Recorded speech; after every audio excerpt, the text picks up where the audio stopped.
Welcome once again to Hunter's Entertainment on Twitch.tv. I am Knoxweiler Burf, your game master and guide through a dark and challenging world of survival horror.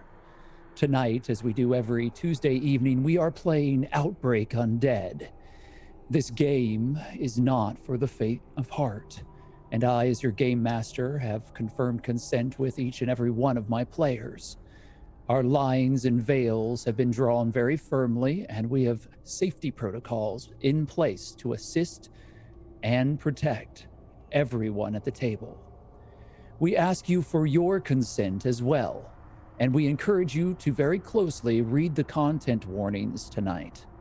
This game offers us all an opportunity to explore dark themes and to shine a light on human condition in the safe confines of our imaginations. But that takes bravery, and it takes the support of everyone here.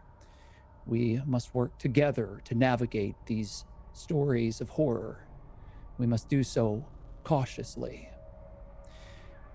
Not every character that is being played here tonight has the same objectives and motivations as the others. This is a different tabletop experience than perhaps what you are used to. Some are working against the other players very directly. They are in communication with dangerous outside forces and may make moves to remove one another from the game. This is fully understood by everyone here. Should a player die, should a character expire, we will then, of course, create a new character as the apocalypse continues to move forward. You see, in this world, there are no magic swords to be discovered. There are no valiant knights or castle walls to hide behind.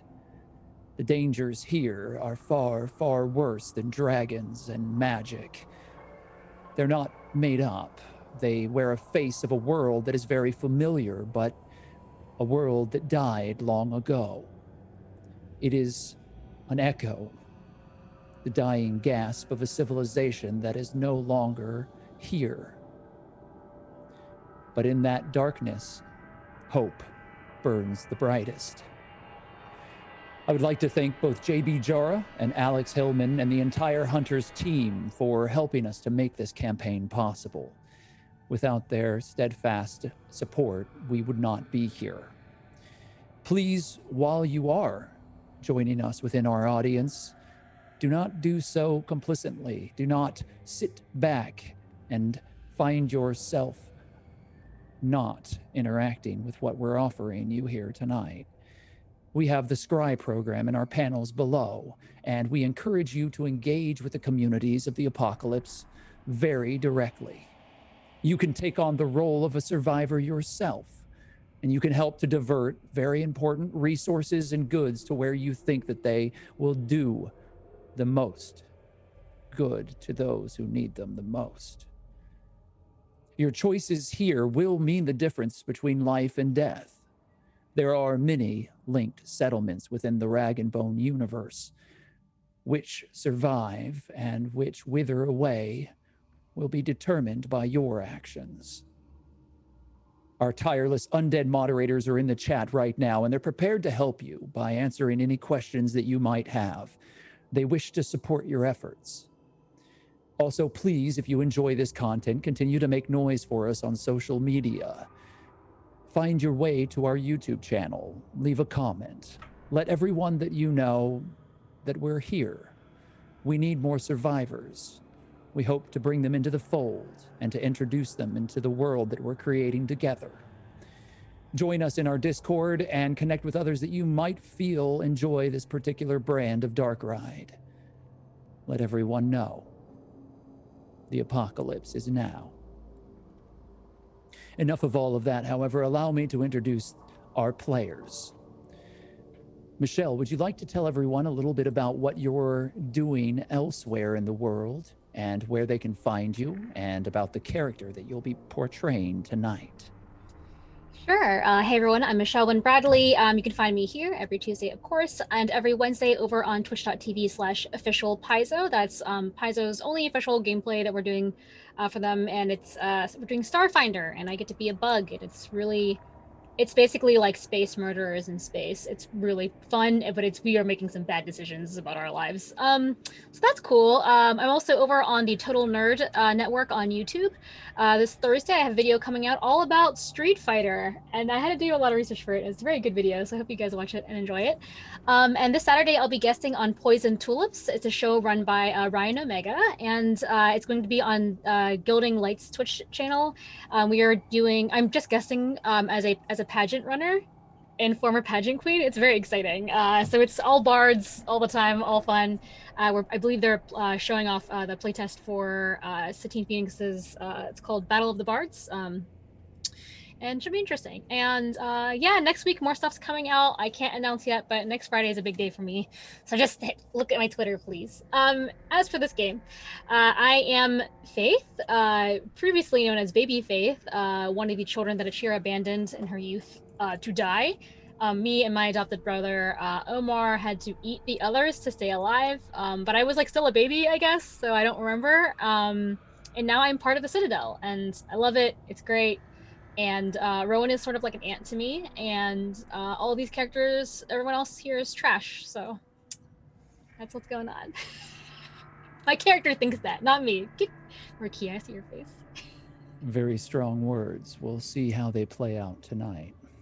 Marquia, would you like to talk a little bit about what you're doing across the internet, where people can find you, and the character that you'll be playing tonight? Hello, I'm Markia McCarty. You can find me on Twitter and Instagram at Markia McCarty. That's just about everywhere except for here on Twitch. It's Darth Markia, and Facebook it's Markia TV. So for on Mondays, 8 a.m. PT, you can find me on Roll20 app, their Twitch. We're doing Kids on Bikes. We have Small Town Spooky Adventures. I'm a spiritual DJ slash guru that seems to have gone from adolescence like straight into adulthood. That's with me kind of being okay with possibly killing people. That's the thing that came up there. Who would think that I would have a character that would do that? Anyway, Thursdays and Fridays, I am jamming a dual campaign with Level Up Dice and also with Hunters Entertainment, 1 p.m. PT. Go ahead and tune in there. It's two sides of a revolution, the same revolution that's happening. And on Thursdays you go to twitch.tv/levelup_TTV, and you'll be able to check out one group and their decisions and allegiances and how that changes the story for our second group that is here with us on Fridays, and what changes and everything that will happen with them. This is a limited series. We only have 2 more weeks of episodes for that. So, and we're on episode 3. We just had a big old marathon to catch everybody up, but the VOD might also be available if you wanted to check that out. And yes, so as far as my character here tonight, Achira has had her past come back to her in a very big way. She's not aware of that, though. She does not know that the person that she just attempted to kill is a same person that she attempted to save when she, like 2 decades ago, almost, where she attempted to save them by getting them out of this military camp, and they found their way back in. So she's not responsible for that. I don't think she should be. But we'll see. We'll see what other types of backstabbing shenanigans that Achira might be up to. It was a very tense moment, and she did draw her blade across the neck of Faith, not knowing who it was at the time, only seeing the Citadel armor. So I imagine that the consequences of that action will still play themselves out. Luis, would you like to talk a little bit about yourself, about where you might be found elsewhere on the internet, and about the character that you'll be playing tonight? Yeah, sure. Hi, everyone. I'm Luis Carrazzo. You can find me on Twitter, Instagram, Facebook. I'm an actor, and I sometimes am on TV or movies. Right now, I've got some commercials that are out there. So if you are watching TV and you decide to watch the commercials, you might see me pop up. And I recently shot a revenge thriller, which was really exciting. And I'll be able to post more about that as time goes on. I am I'm playing Lampwick, smooth talking Lampwick, who last time I was here wasn't so smooth talking and fucked some shit up. But right now, I believe I was knocked unconscious, and I'm at the Citadel with everybody else with all the stuff that's going down. But I'm also with the Shepherds, which we were first introduced to them a long time ago, and we were all collectively creeped out by them. But then I found myself getting captured by them, but also perhaps enlightened by them. They have a different way of seeing the world right now and a different way of interacting with and relating to the undead. And the undead seem to respond to that, and that's all compelling. We'll see how that plays out. Lampwick's journey has been a very winding road, and it has all led to the rooftop that he is currently on. In the middle of the Citadel, there are dangers everywhere, so I imagine we will find out if he makes it out. Last but certainly not least, Alcuin is rejoining us tonight, and we're very thankful for his presence. Alcuin, would you like to talk a little bit about yourself, what you're doing elsewhere on the internet, and who you'll be playing tonight? Hi, I'm Alcuin Gersh. You can find me on Twitch, Twitter, and Instagram under Different Elves. I am a developer for TTRPG content for games like Dungeons & Dragons and also Outbreak Undead, which I'm writing a supplement for. What am I doing right now? Oh, tomorrow, one of these campaigns that Michelle was talking about on the twitch.tv/Gilding Light, the Battle of the Bards. One of the series that's going to be part of that is an 8-episode campaign called The Mystery of Melody, run by Margaret Crone, which I'm going to be very excited to be playing in. I'm playing a bard necromancer in that campaign, so that should be pretty exciting. Check that out. And that is to promote Satine's upcoming bard book Kickstarter, which I think starts, it might have started today. It's either today or tomorrow or something like that, but it's now. So check that out on Kickstarter, Satine Phoenix's bard book. Yeah, I'm playing Kusanagi, who is becoming a recurring presence in the lives of the characters. Someone who considers himself a sort of lore keeper and storyteller of VHS and video. He definitely has his own ideas about what's important to society and community, but he also is very realistic in how he needs to look after himself and survive to tell the story. And the Citadel has been kind of a mixed blessing when it comes to that. He's definitely thankful for, Rowan taking him into the Citadel, but he's beginning to have suspicions that he may be a little more expendable than people have led him to believe. So he's looking to diversify his connections and make sure that the word gets out about some of the secrets. He doesn't want to die with all of the secrets that he's learned.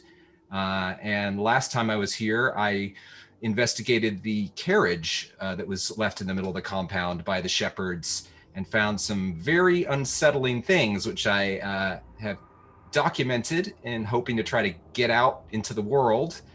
But it looks like I may need to courier some of the stuff myself, even though I don't want to. While Kusanagi is in the center of the Citadel, I think his original concept of security within that organization, within that community, has begun to very heavily slip away. Of course, the Citadel became much more chaotic once the survivors arrived and made their presence known. As soon as they walked through the gates, chaos broke out. Tonight, unfortunately, there will not be an additional competency point awarded to the players. You see, each week we ask you, our viewers, to help us pass through a few simple thresholds. If we receive 15 subscriptions in a single week, we will award the players with a competency point that could be the difference for them between a painful, unyielding death and survival. 100 follows will produce the same results. However, as we've accomplished neither of those things, it is my pleasure to say each of the players will only have 3 competency to work with. There's much to do. The road is long. Night is falling. The dead are coming. We'll be right back.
The world ended on Monday, May 29th, 1995. The sky fell, and the dead would not die. Civilization quickly collapsed, and the sickness spread like lightning to even the most remote reaches of the world. They called it many things, but it started out simply as another round of the summer flu. It became something far, far worse. H195, commonly called Legacy or the Reaper's Kiss, is as deadly as it seems to be. It became even more infectious to those poor souls who were infected once they had passed away. The dead were the conduit. The disease was rampant. It all seemed so quick and unstoppable. Everyone panicked. At first, it seemed as though no one was immune to the airborne strain. But eventually, it appeared that 0.01% of the entire population of the world had a natural immunity. However, even those lucky souls couldn't withstand a concentrated introduction of that virus. Through a bite or a deep scratch, blood-on-blood contact. You see, the dead, they did not lie. There was no resting in peace. The virus brought them back. They rose. attacking and killing those they once loved and knew. Our civilization turned on itself in a dime. Everyone desperately sought some sanctuary, but there was none to be had. The end of days were like wildfire. Entire cities burned, but miraculously, some still survived. And for the next 25 years, life has struggled forward, desperately seeking what it once lost, living in the shadow of the ruins of the cities that you and I know. The world now is a fractured place, but some seek to make civilization anew. Rag and bone merchants travel within the small, struggling settlements of this world. They are known for what they can bring: news, food, water, the necessities of life. The Ender's Line is one such group, and it uses the railway tracks to connect small, scattered outposts and settlements throughout the Midwestern United States and beyond. There are no borders that are understood any longer. Maps mean very little.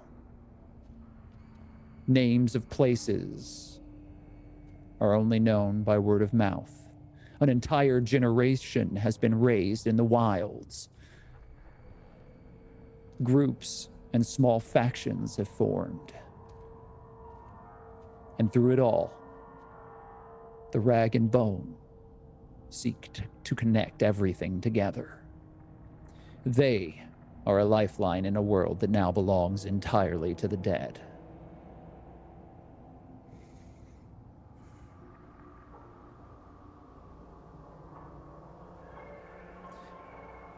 The rooftop is cold.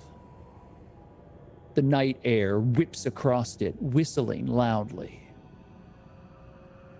The corrugated tin underneath your feet shuffles and moans. The iron beams that connect this entire rooftop together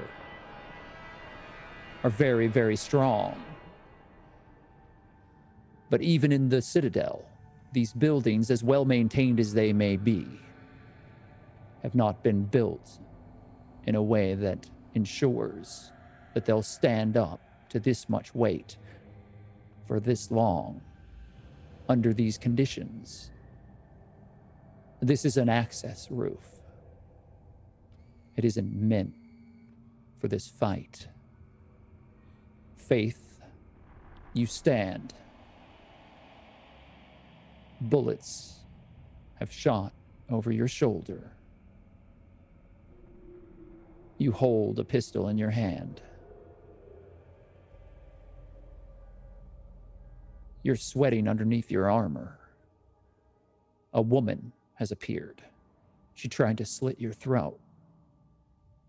Thankfully, your riot gear has saved your life. And she lies there now, looking up at you, her face a network of desperation. You think she would do anything to survive. She's dirty. She's been through a lot. All of these outsiders have.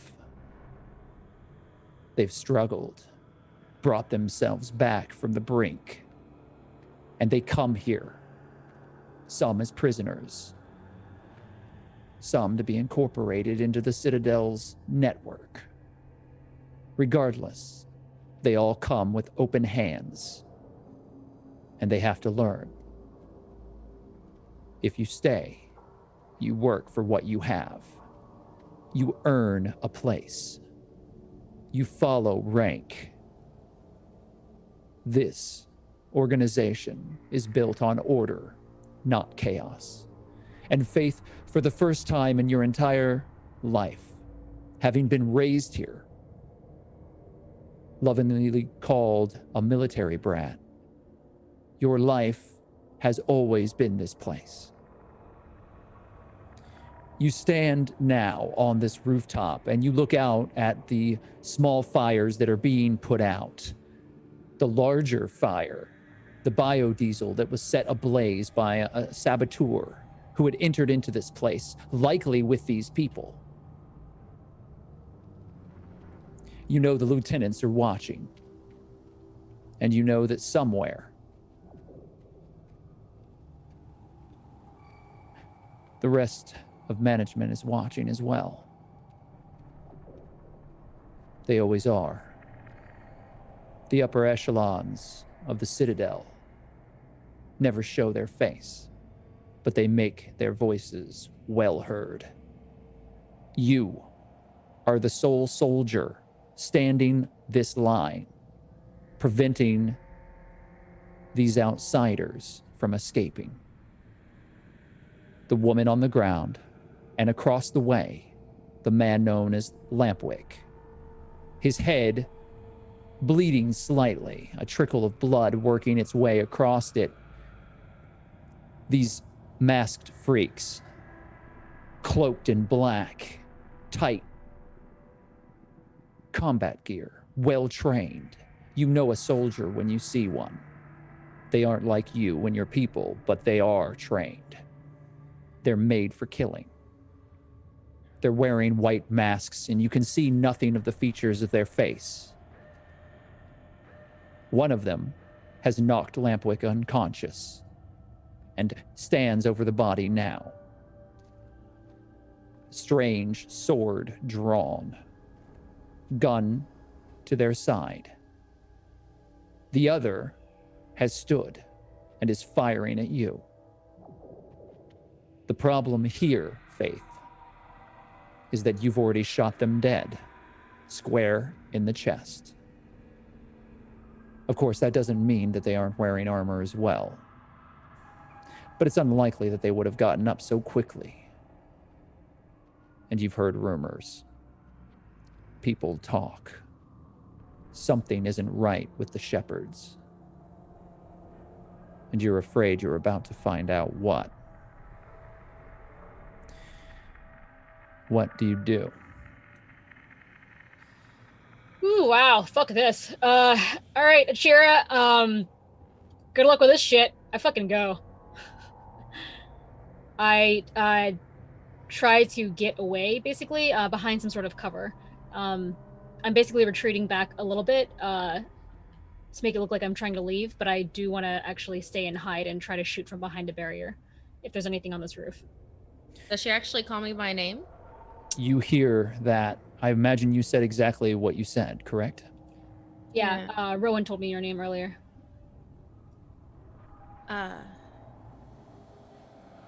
One thing real quick. Since this isn't an access roof and, there's a whole lot of You're in things. a location hazard, my Thank friend. you. All right, Take the cool. extra competency. You're going to need it.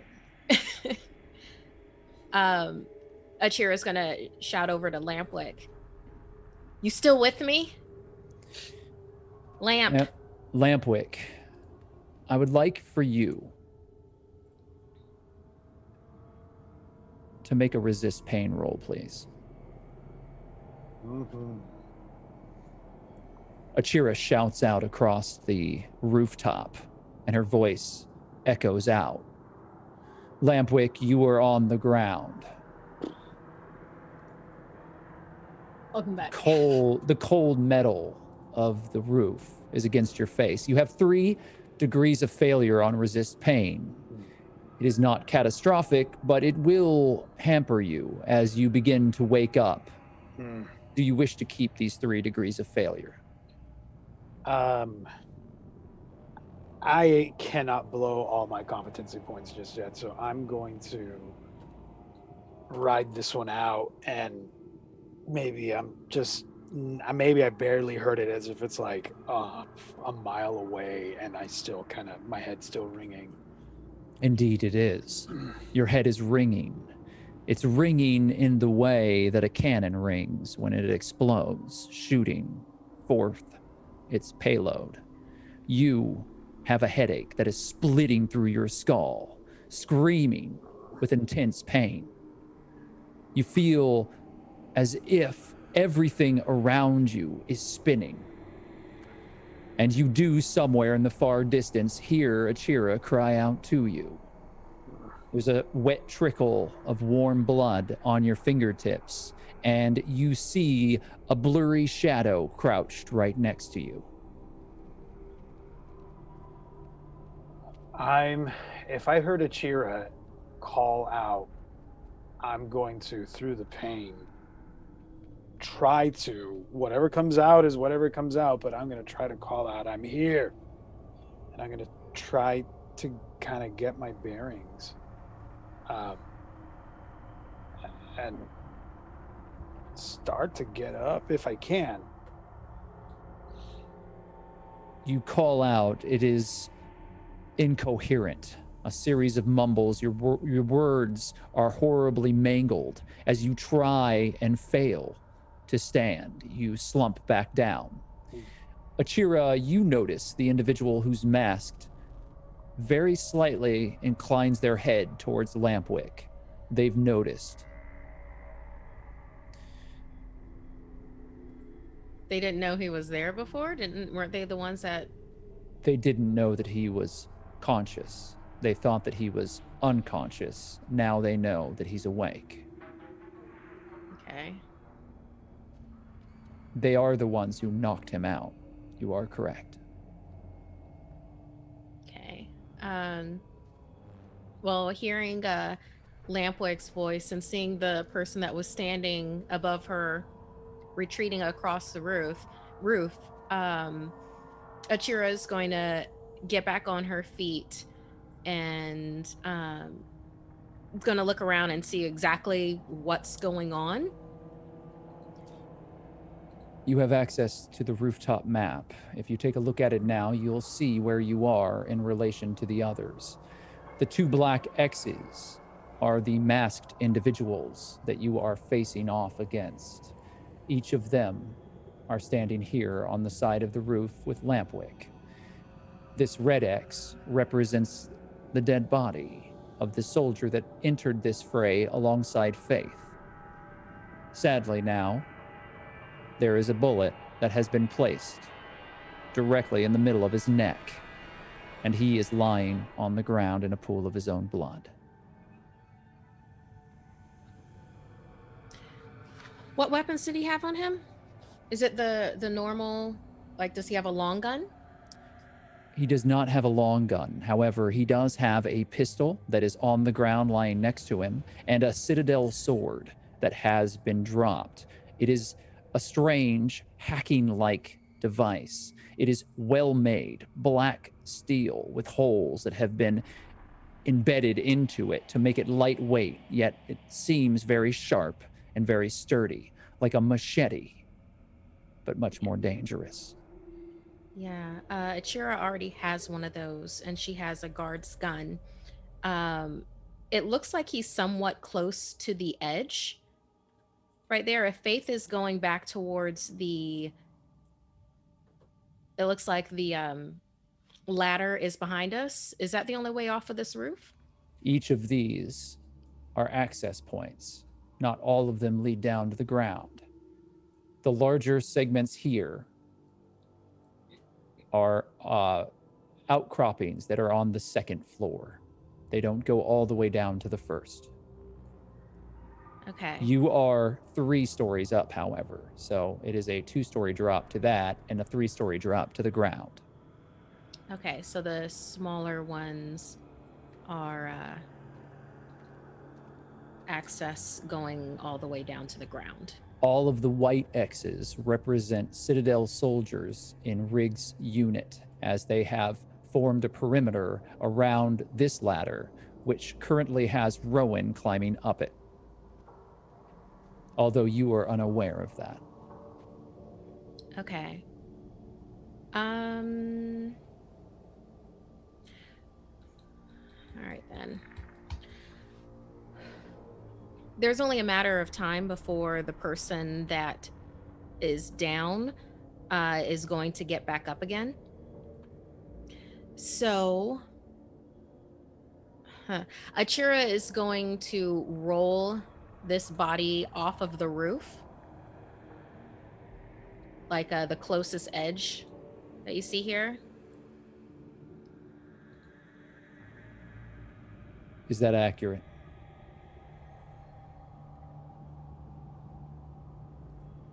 Can you see where I've moved the body?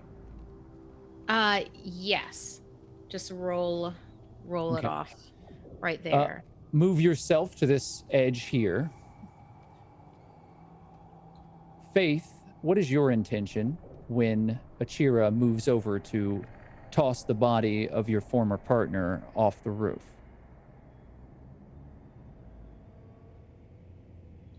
I am interested in getting some cover behind this sort of whatever. It's a retaining Corner? wall, yes. Sure. So there is a wall made of concrete. You can duck down low on this side. If that is your intention, you can move yourself there. Got it. All right. And Lampwick, I imagine your intention is to clear your head, correct? Yeah, I'm trying to clear my head so that I can actually address the masked figure that's near me. All right. So make another resist pain roll. You have 1 black die of difficulty, having failed the last resist pain. Now, as for Achira, I'm not going to make you roll anything. You've just moved over there and you push the body over the edge without any issue. Nothing is hampering you in this moment.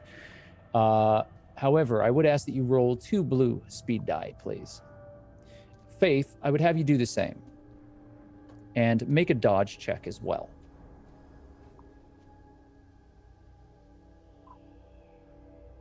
Lampwick, you have 1 success on your resist pain.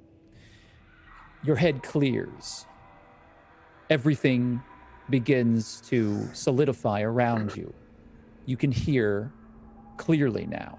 The ringing is much duller than it was a moment ago.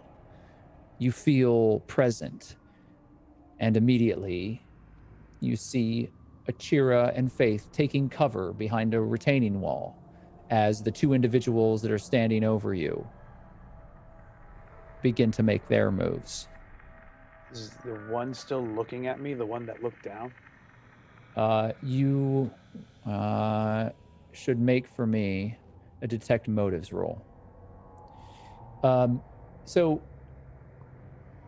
Achira is operating on a 9, and Faith, you're operating on a 15. Yep. So, Achira, you are acting first, so you will move across and drop the body off the roof. Below, you see the Citadel soldiers, and you see how many of them there are here, gathered together on the ground level. The body tossles off the edge, and like a rag doll, drops, hitting the ground hard. Even from here, you hear the sickening splat and crunch as the body explodes outward, spreading gore everywhere.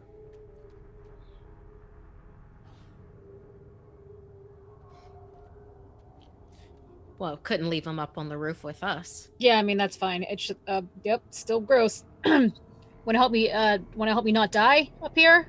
Listen, Rowan wants to talk to you and that idiot over there who's passed out already, but I don't think these 2 are gonna let us live. Okay, just because Rowan said that she wants to get a hold of us doesn't mean that I'm all of a sudden cooperating with you. I just want you to know that. Okay, cool. depends Or on I can leave you up here to happens. die with these It 2. depends on what happens with them right now. Okay. Want to do this? Yeah, I for start to- now. I'm kind of leaning against the back of the retaining wall, and I want to try and make a shot, unless the other guys are moving first. Yeah, and Achira is braced on the other side, also looking at the 2 possible reanimated shepherds and Lampwick below them. There's a lot of possibility there. A lot of possibilities. It is an assumption. We'll have to see how accurate it is. Faith, your radio begins buzzing. Bad time, what's up? Hey, Faith, what the living hell's going on up there? I got Achira and Lampwick, and there's also 2 of those weird hooded dudes who are trying to kill us. Maybe they are also Romeros. I don't know, but it's getting real rough up here. Could use some backup. On the way. You So- do not have a cheer on Lampwick, by the way. I mean, like, you're on the roof. You could go back in the door if you want. Listen, this is all semantics right now. I'm just trying to get killed by those 2 people. They're a little more dangerous than you right now. All right. So as you're behind, you're behind the wall. You've moved yourself over to the side. It doesn't seem as though these 2 masked individuals, these shepherds, seem to be very interested in what either of you are doing at this moment. Both of them have turned their attention on Lampwick. Lampwick, how did you do on your detect motives? Was it 1 degree of success? It was 2 degrees of success, so that becomes 5. They are protecting you. Though they have a strange way of showing it, knocking you unconscious was to prevent you from becoming a liability. I understand.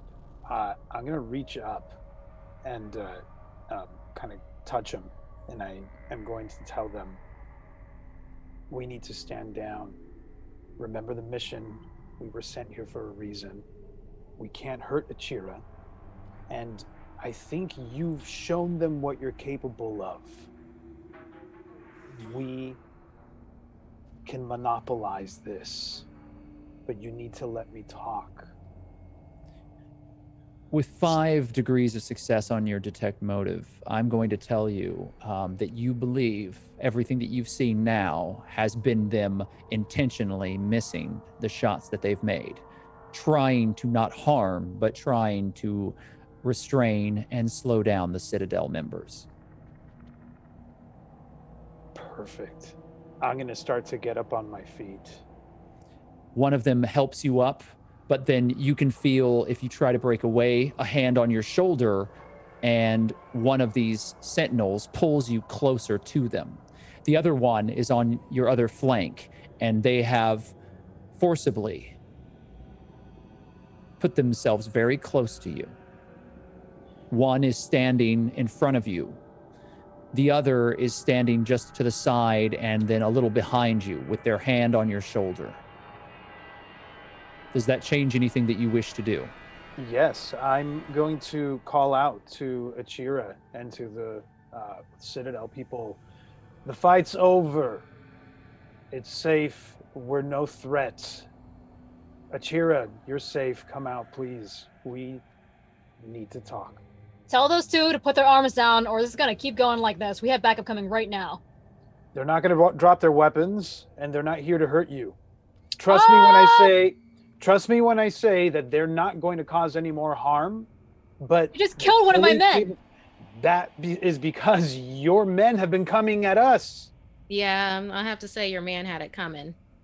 Like you did. started this. The Citadel started this. And we can stop it right now because I know Rowan wants us, and I know Rowan wants us to stop, and they're willing to stop it. And I'm going to turn to the masked men. I'm going to say, don't drop your weapons, but at least lower your arms so they see that we mean what we're saying. While Lampwick is talking, I'm kind of moving over to the edge here-ish to look down to see if, I'm like, is my backup coming? Are they just waiting down there for me? What are they doing? 3 others are on the ladder. Hmm. However, as you look, you watch as Rowan kicks her legs over the ledge here and enters into the roof, moving away from the cage for the fire escape that was her entry point onto this roof. She has a pistol in her hand, and you can see that on her side she has a bandolier with a couple of what look like, well, actually, because you know the Citadel's stockpiles, smoke grenades. Achira's gonna grab that other gun that was from Splatter dudes, like was on the roof. Yes. And just grab them both and do like a this thing to Rowan and Faith as she backs up. like away from the both of them. Oh, great. So we're all one big, happy, reunited family. I would like Ah, to go. fuck. Really? I worked Really? so hard to resolve this quietly. And you're Resolve gonna do this quietly. Rowan, I saw you. We saw you. Juniper. Yeah, you know, the thing about Juniper, the thing about her, is she had it coming. Now, each of you has the same damn decision to make. And I don't want to be the one to have to make it for you, sweetheart, but I will. So, like I said, look around. I don't care if you've got 50 of these masked freaks with you.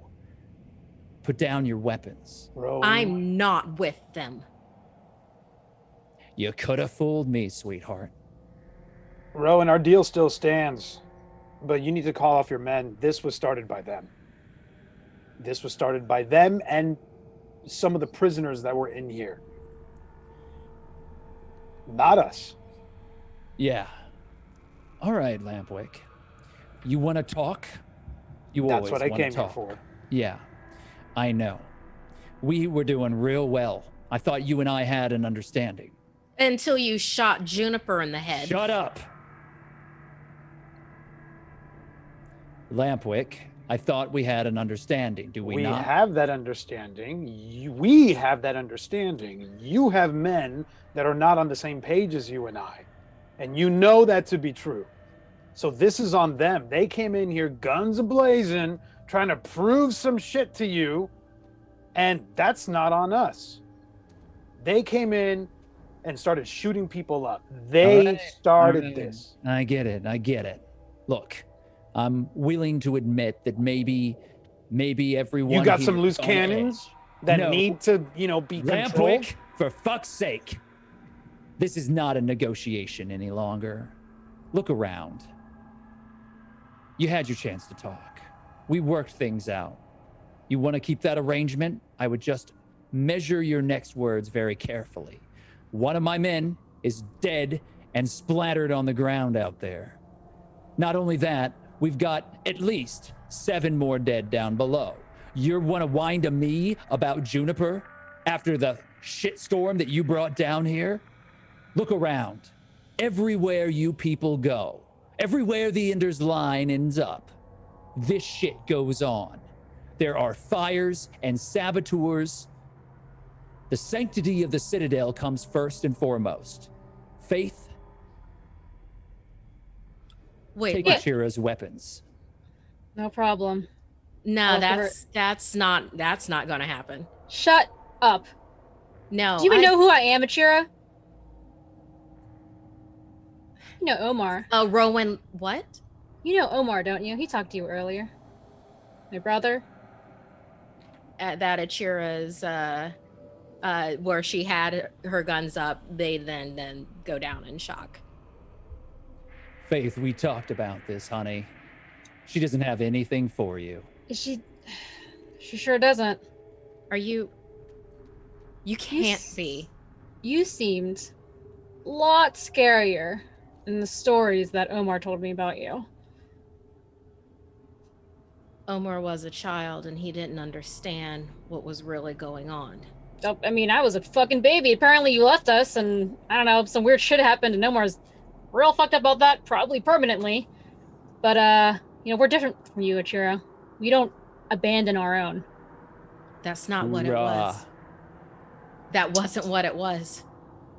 Fuck you. I disarm her.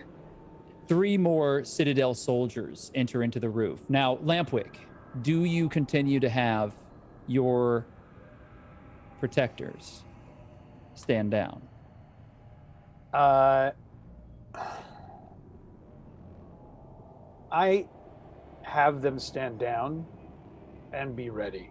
I know they're the deadliest thing up here. Rowan, look.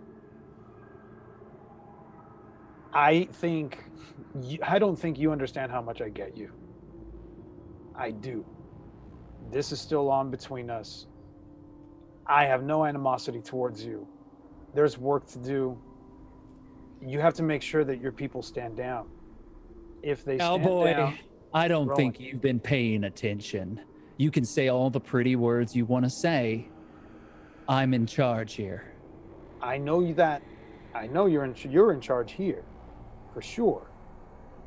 What I've come here to do is to let you know what's going on out there, because you don't know what that looks like at all. And I'm here to help you understand that. And the way that you and I get along right now, and the courtesy that we show each other, is gonna make a huge fucking difference. You got a lot on your hands right now. You got a fire over there that has nothing to do with us. There's a lot of people that don't like you, and I'm not one of them. Yeah, you know about that fire, Lampwick. I can see it. That was caused by remnants of Grey Ridge. You They know we're came- not from Grey Ridge, right, Rowan? You know that's not where we're from. No, I know where you're from. I also know that you were at Grey Ridge. I was there too. And we both know Grey Ridge was standing when you walked into it. Now it's not. We came, we cleaned up your mess, and now they're blaming us. So yeah, we got a lot to work through here. Look, I think we're all done firing our weapons tonight. So let's just calm the fuck down. You're outgunned. Stay calm. And we'll give you the respect that perhaps you don't really deserve in this moment. It's good enough for me. I'm disappointed in you, Rowan. Thought you guys were gonna have some girl talk or something earlier. I don't know. I thought we were too. I'm I'm disappointed. just holding like 3 guns right now because I've taken 2 guns off of Chira and I'm just holding them all like I don't know what to do with them. But I'm trying to look very cool. You want me to clear the air with you, Achira? I'll find you later, and we'll talk about exactly why this shit had to go down the way it did. Meanwhile, like I said before, you've already fucked up enough stuff in the Citadel. I think you should just take a break. Oh shit.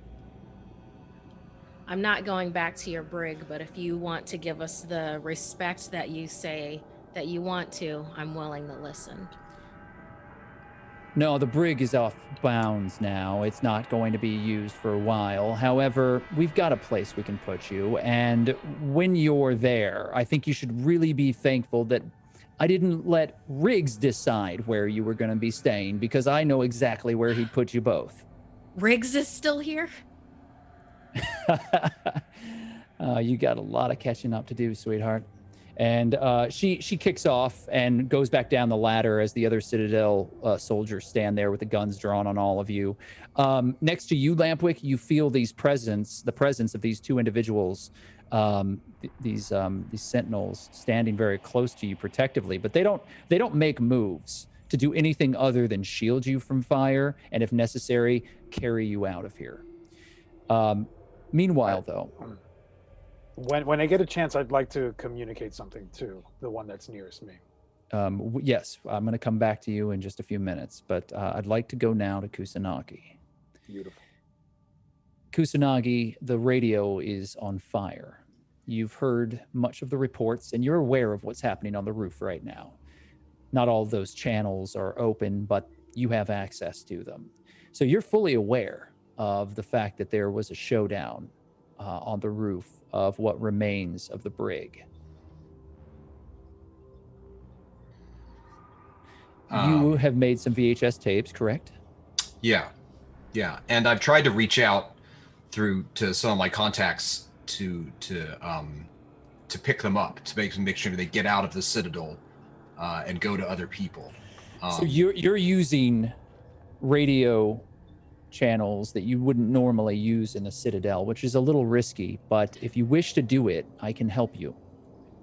Yeah. I think for some of them I haven't been too successful and I haven't gotten responses. So I've used the time to go to spots, to use the chaos of what's going on in the camp to try to make my way to various like sort of dead drops, basically, where I could leave these tapes, and hopefully if these people didn't respond now, they'll be able to come pick them up. Well, yeah, I would say that that's true, and I would say that maybe you had continued to kind of work with your radio contacts as best you could. I don't think it would be something you would do once and then just be finished with it. So I'll Yeah. say that you've done some of your dead drops and you've moved things around. You've got a few other there are associates of the Citadel that are present, but they're not like fully enmeshed, or they're not drinking the Kool-Aid in the same way that everyone else is. They're not full soldiers. Yeah. They're scouts, and they're kind of mercenaries on the outskirts of things. Of course, they're trying to really bring you and others like you, mercenaries, into the full fold of the Citadel, but that comes in time because they're also very careful about who they trust. So I think you've got a radio set up. You are probably the most technologically adept individual in this community right now. I think that's pretty safe to say. So I would say that you're probably able to do all of this and not be caught easily. So I'm not going to make you make any rolls here, but I will say that on the third or fourth attempt, while all this chaos is going on the rooftop, you do get a response from the radio. You hear 10-4. Come in. Yeah, this is Kusanagi. Holy shit. I have been trying to get a hold of anyone for a while now. Yeah, things are kind of a mess here. And honestly, I think it might have been Grey Ridge people. I mean, they're going to be quick to throw the blame around at anybody, though. I mean, it's like, I think the Ender's Line is going to come under suspicion as well. Well, right now, they're just, we're being destroyed right now. Yeah, but I mean, it seems like you're giving as good as you get when it comes to this stuff. Also, the shepherds are here.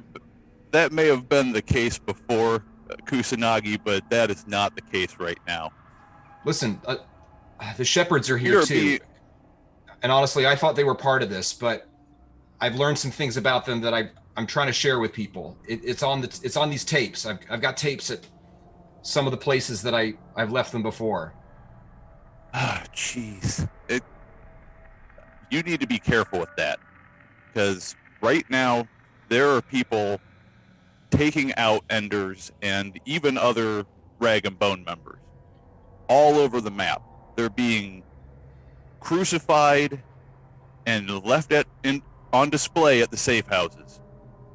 Rifled through, all their gear is being left behind, all the food, supplies just left behind or burned. I don't trust those religious nutbags. Yeah, I mean, definitely. And when you see what's on that tape, it's not going to help their case any further. But honestly, I don't think they were involved with what's going on here. And I feel like they're trying to make some sort of peace agreement. And I'm really worried that that's going to fall apart. Well, what's happening there? Well, some of the other folks are here. Achira's here. Juniper got shot. Yeah. And honestly, last I saw, Rowan was heading up to the roof to go talk to them. They're on this roof. It kind of looks like a showdown of some sort. It's the last place I want to be, but I think I might have to head over that way. Look, you've done a little work with us in the past, so I know you know a thing or two. If you can get yourself out of there, try to head by way of the setting sun to 73. Okay. I mean, and should I just go myself, or should I try to get the others out too? I mean, if you can get anyone out of there, all my people are valuable to me. I mean, honestly, I don't think we should move Juniper. I don't even know what shape she's in. I left her, I don't know. I don't even know how long it's been, half an hour ago. And honestly, like, if she does get better, it's not going to be soon. And I think moving her wouldn't help. And Lampwick, I mean, I don't know. He seems like he's in pretty deep with these Shepherds folks. So I can't make any promises there. But honestly, like, I feel like... Wait. Lampwick is with the Shepherds? Yes. Oh, for fuck's sake. I don't need this right now. I don't need this right now. Listen, I'm gonna try to head over there, and I'm just gonna see, because honestly, the last thing we need is for things to fall apart between the Citadel and the Shepherds right now. Because any conflict between both of them is gonna cause collateral damage to all of the other communities. But we need to talk about what's on those tapes. Try to get a Chira out, if you can. If Lampwick's thrown in with those nutbags, I don't know what to do with that right now. I mean, I'll do my best, but I honestly think I don't think Achira really cares for me that much. So, I mean, I'm going to try, but I mean, if I can't convince her, I'm going to try to get out myself. You know the way I'll take. And if you can send anybody to help as an escort, because honestly, I can't run from these people for long. I mean, they have training, and once I'm gone, they will notice eventually. The first time something breaks, they're going to notice, and they're going to come looking for me, and they are going to be very, very pissed. And they're going to bring me back, and they'll have me be doing the same work, but I won't be having the same cushy lifestyle I've had up until this point, if you could call it that. I'm taking a big risk, so you got to have someone to meet me. I have a couple aces up my sleeve. Start making your way, and I'll get someone there to make sure you at least don't have too many hitches along the way. All right. I mean, I would say thank you, but I know that you owe me. So this is going on your tab, basically. Yeah, I'll make it good. You already know that. We've had a good relationship in the past. We'll make it good, Kusanagi. Just get yourself out of there. You are far too valuable of a human being to be in the middle of this shit right now. And like I said, be careful. There is someone out there. It's not just the Enders. They're hitting unaffiliated Rag and Bone all over the region. Yeah. This is getting bad. All right. Well, I hope to speak to you again soon. Godspeed. Kusanagi, it goes quiet. The radio buzzes a little. White noise fills the air in your workshop. Make a spot lesson roll for me, please.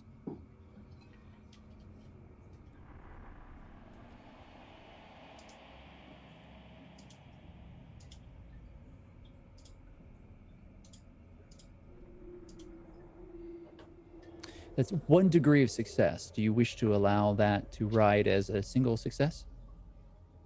Yeah. I think I'm going to go for it. Just leave it at a single success for now. A single success is absolutely enough. As you hear footsteps quiet outside in the hallway of the building that your workshop is held within. All right. I'm going to head to the door and poke my head out, and my body language is that I was expecting somebody to be there. All right. So not like I caught somebody, but like I was waiting for somebody to arrive. And so you're not going to try to be quiet about this. You're just going to walk to the door or throw your head out there as if you were expecting somebody to come by. Understood. So you stick your head out and you see Inez, one of the Citadel soldiers, stop and slowly turn back towards you. Inez, what's going on out there?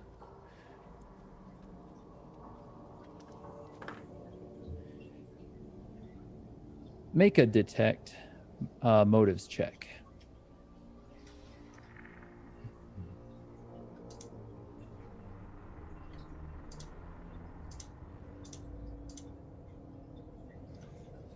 That is 5 degrees of failure. Do you wish to write out a catastrophic failure on reading Inez in this moment? I think so. Yes. Well, it will be interesting. I can promise you that. So you're going to carry an additional die of difficulty on social rolls while you're within this building, first of all, because you're a little flustered by everything that 10-4 has just told you. Yeah. It sounds like there's more happening out in the world than any of you are familiar with, and that while there is chaos here at the Citadel, there seems to be chaos erupting everywhere. Someone is taking out Rag and Bone. So, with this in your mind, you don't notice anything. You think that Inez is actually out here of a complete coincidence. She must have just been passing by. You hear her radio buzz, and she grabs it, looking at you. She checks it, and then she holds it back down.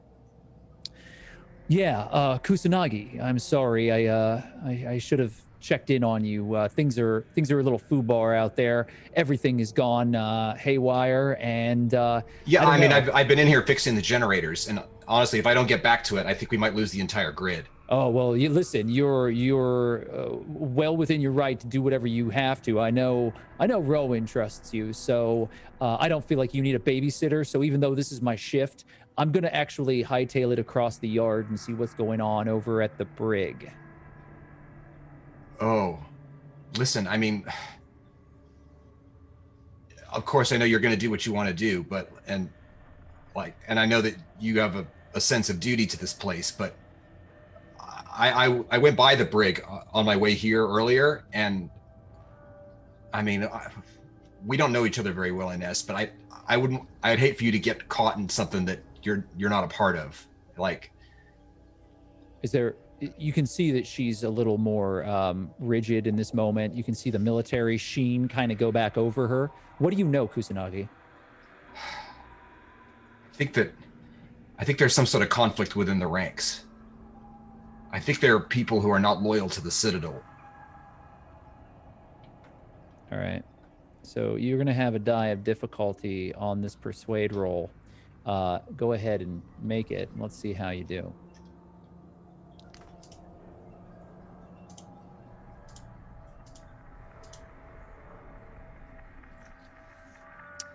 All right. Oh, I forgot to add my die difficulty there. Oh, okay. I would ask that you re-roll it then. That's unfortunate because that was 2 degrees of success, but with the die of difficulty, we may not witness. Can I just hit dice pool and then 1 of the die difficulty and just add it in? Yes, yeah, you'll add that in. Oh, well, yeah, so you've rolled, which would make that a 70, or no, I would add that on. You still pass with only 1 degree of success. So you do have a single degree of success. Do you want to ride that out, or do you want to amplify it? I think I want to add 2 more. I'm going to spend 2 competence to bump it up to 3 degrees of success. I'm glad you did, because her detect motives was very handily beating you, and you would have been found out pretty quickly. But if you do add those extra successes onto that, we're going to be able to wipe that away. And she looks at you, and then she says, in a hurried voice, "Get back on the generators. I'm going to check in on you in 15. You're on your own." And she turns and runs out the door.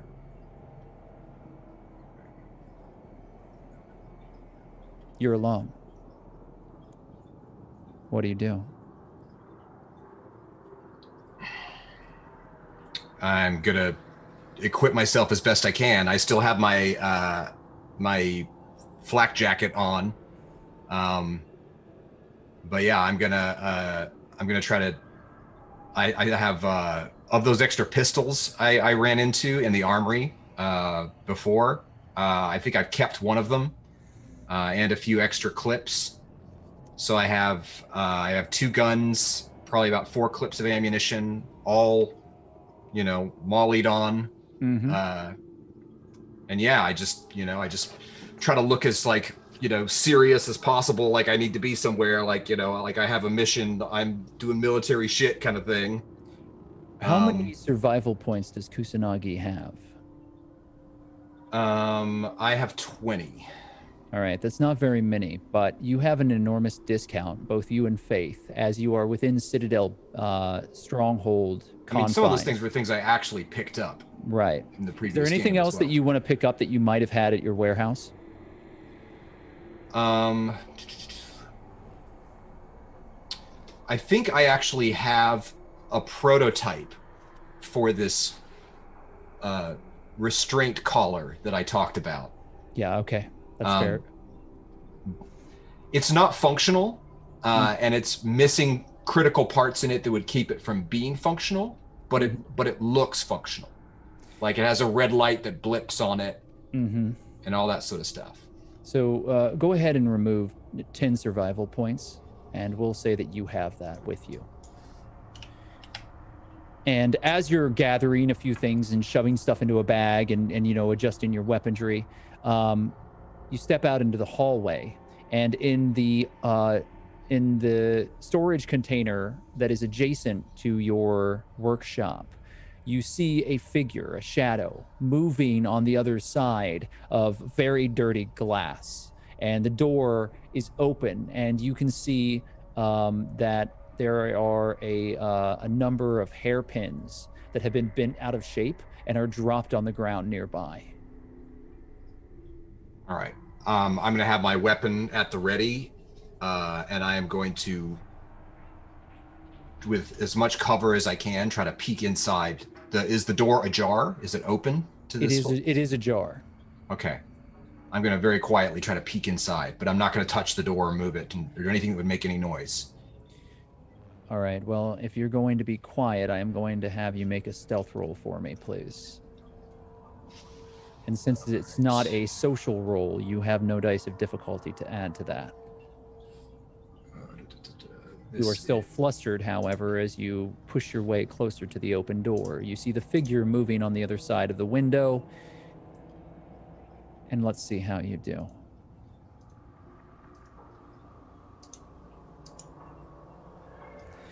Three degrees of failure. Are you going to let that ride? I mean, I think I kind of have to. Unless this is a location hazard, I'm down to 1 competence point right now. It is not currently a location hazard. This is your home. Yeah.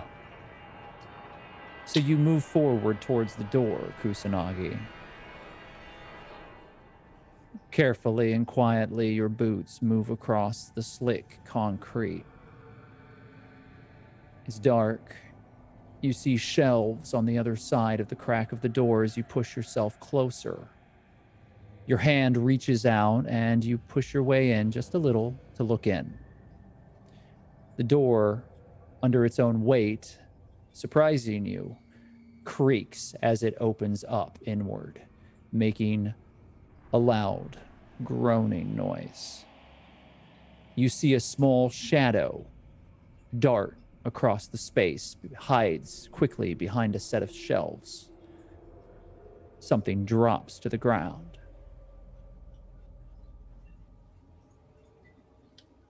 Listen, I'm not mad that you're in here.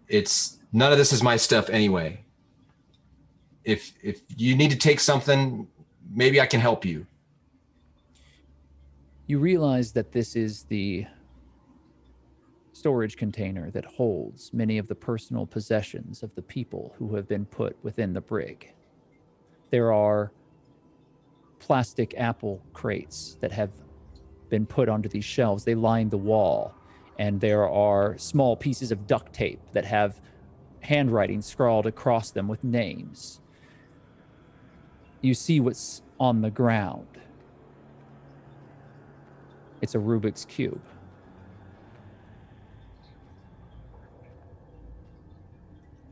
I don't know if this is yours and you dropped it, but I'm not going to try to take it from you. I mean, this is probably your stuff anyway. Were you in the brig? I had friends who were there, and some of them are not okay. Are you hurt? Do you need help? Make a persuade roll, please, with 1 black die of difficulty attached to it. As you do see a shadow moving in the far end of this storage facility. It seems uncertain. Careful. You speak and you realize that you're not convincing anyone of this, but despite that, Kusanagi, you see a hand reach out from the shadows. It's small, dirty. It's a young person, maybe not a child, but certainly a teenager or perhaps a little younger. And the dirty hand grabs that Rubik's Cube and pulls it back into the shadow. Listen, I'm not going to try to take this from you. I mean, if you want my help, now's the time. But if not, I'm just going to leave. Pretend I didn't see this. When you say that, carefully, a figure steps out. You see a muss of dark hair that has been ill-kempt. It's the girl that you saw inside the brig. She's wearing the dirty hospital scrubs. Still. She looks up at you, and you get from the light of the hallway, the flickering bulb, you see her face, and she's perhaps 13 or 14 years old. She looks to you, and you watch as her hands work with incredible speed across this Rubik's Cube. She turns it over and over again, solving it, and then unsolving it, making it chaotic once more.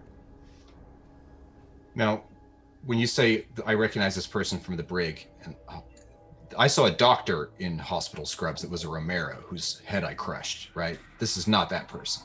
No, this is not that person. You saw many of the prisoners. None of them were doctors. They use hospital scrubs for all of the prisoners as the basic gear that they give them as they take away their personal effects. So any of the prisoners were wearing old hospital scrubs within their cages.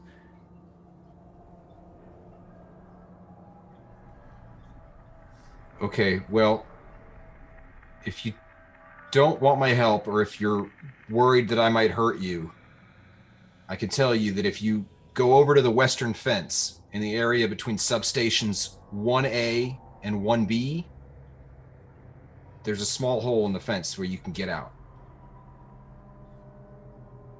But if you're going to go, I would go now. It's going to be worse once it gets dark. It's always worse when it gets dark.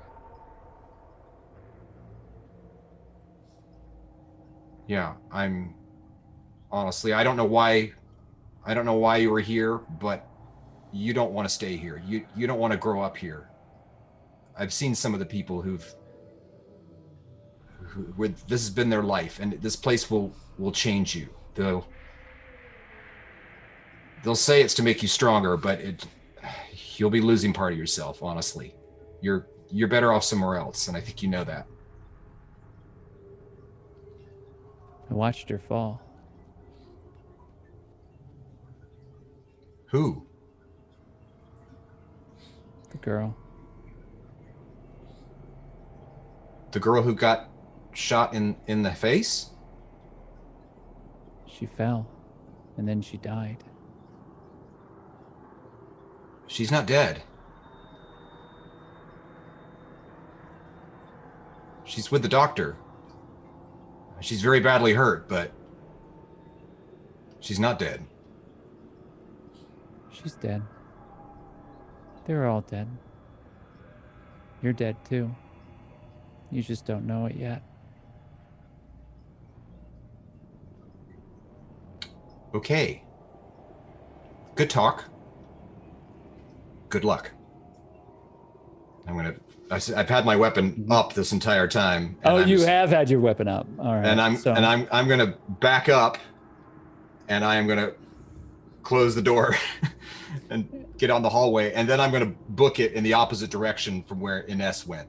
Okay, so you start moving it down the opposite direction of where Inez went down the hallway, and you make your way outside, and you see that the yard of the Citadel is a network of activity. There are still fire brigades that are putting out some of the persistent blazes that have been fueled by all of the biodiesel that was stored within certain caches outside.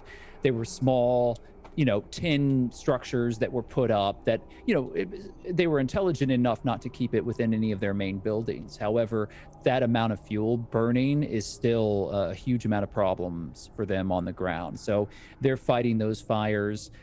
You do see the general area of the brig, and you see a very large group of the Citadel soldiers congregating around the base of the building. All right. Is there access to the roof from the opposite side of the building where the Citadel soldiers are not? So Or are they really encircling the entire building, basically? as far as you can tell, they're encircling the entire building. But all right. You can't see the other side of the building, so you wouldn't know unless you went over there to find out. Do I see Rowan or Riggs in a place I could easily get to talk to? Yeah, you see Riggs, and he's barking into a radio, watching very closely with a pair of binoculars what's happening up on the roof. I'm going to head over to Riggs then. You start to move towards Riggs, and we'll come back to you. Lampwick, you were about to say something to one of your protectors. What was that?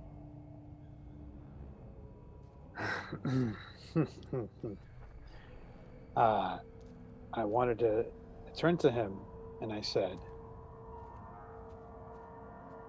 if you can make the dead rise, if things become problematic for us, then you should call them forth. Predictably, Lampwick, there is no response. But I will allow you to make a detect motives check with 3 black dice of difficulty. Okie dokie.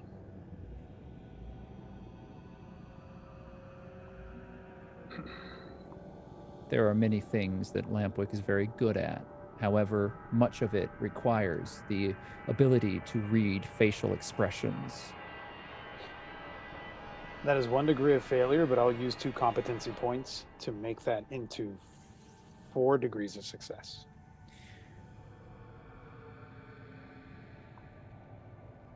You think that they're willing to follow your orders, to follow your requests, but you don't believe you really control them.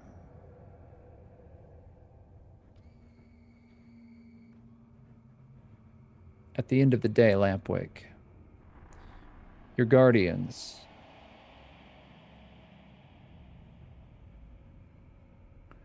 they're also your jailers. Understood. You know that now. Achira, Faith, Rowan's left. Other soldiers are here now. Achira, you're standing there.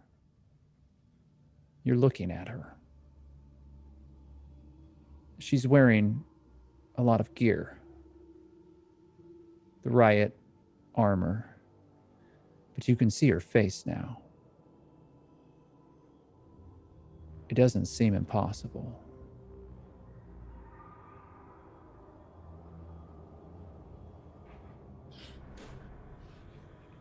Omar has it wrong. He was very young. I can't talk about this now, but this is definitely a conversation to be had. I know what it is like here, and what you have heard isn't the complete way that it was. I like it here. And I'm not really... This is all that you know. Well, I don't really like talking that much either. All I know is that you fucked up Omar pretty bad, and He's my only family in this world, and he hates you, so I'm probably gonna hate you too. Have fun living with that. I've never forgotten any of you this entire time. Good for you. Hope it keeps you up at night. What I did for all of you. So, oh, you wanted us to eat each other. Cool. That sounds like a real great way to be. That wasn't the way that it was supposed to happen. That's the way it happened, though, huh?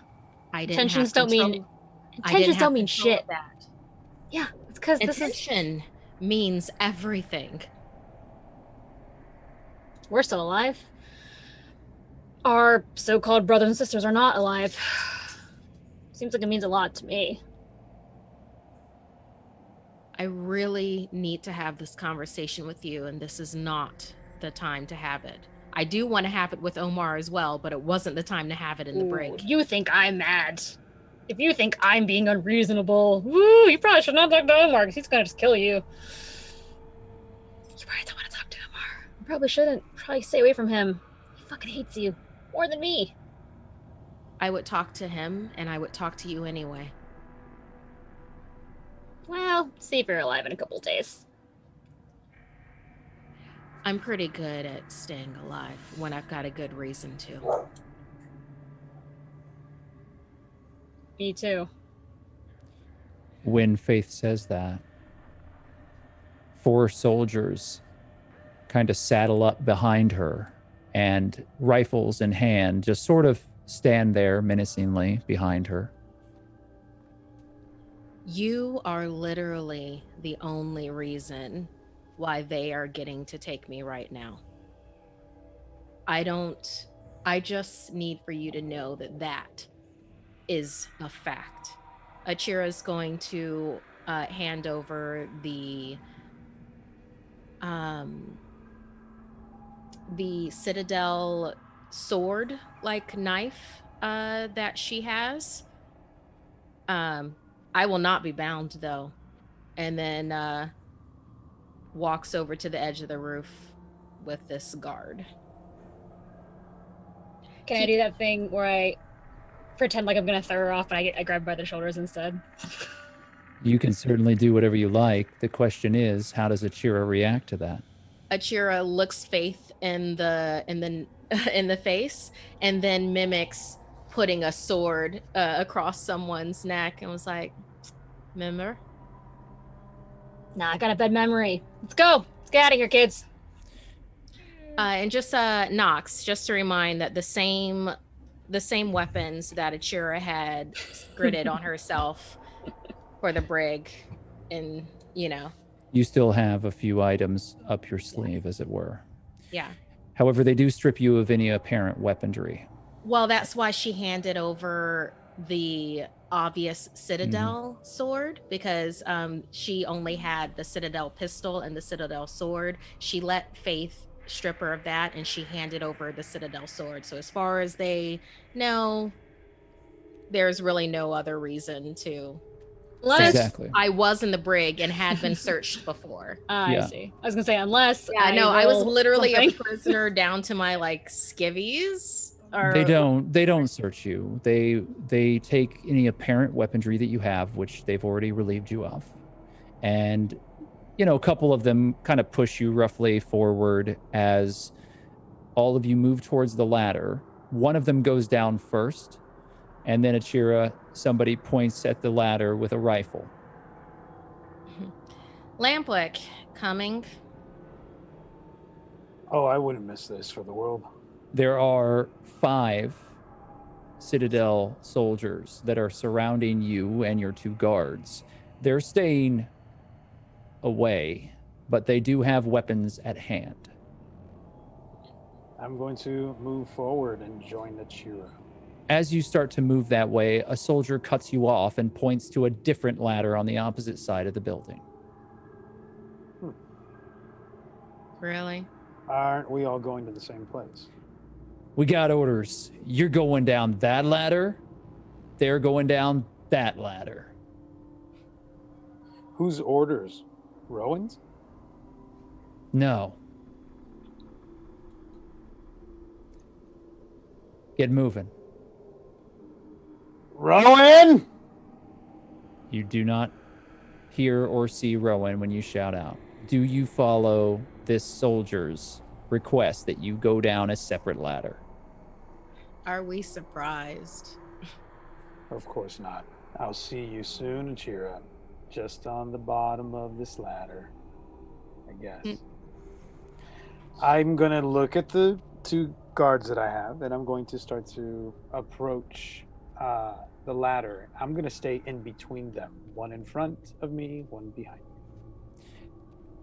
The Citadel soldiers don't seem to mind whatever you do within this small collective of the 3 of you. Once you agree to go to the other ladder, a soldier goes down before you, and it's up to you as to how you proceed. One of the masked individuals goes down first. However, they don't walk or climb the ladder normally. They put their hands and feet on either side of the rail of the ladder and slide all the way down, hitting the ground very quickly. They then take a defensive position, covering you as you begin climbing down. I climb down very slowly. You piss off every soldier that is watching, but nothing happens.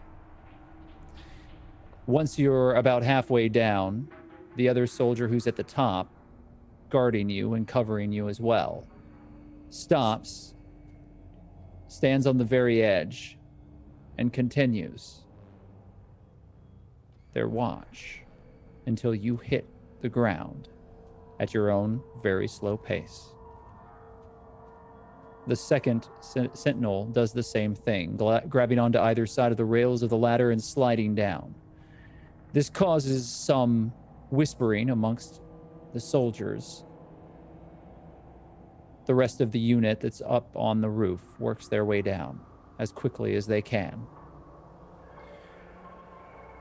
When all of you are back safely on the ground, the Citadel soldiers march you in different directions.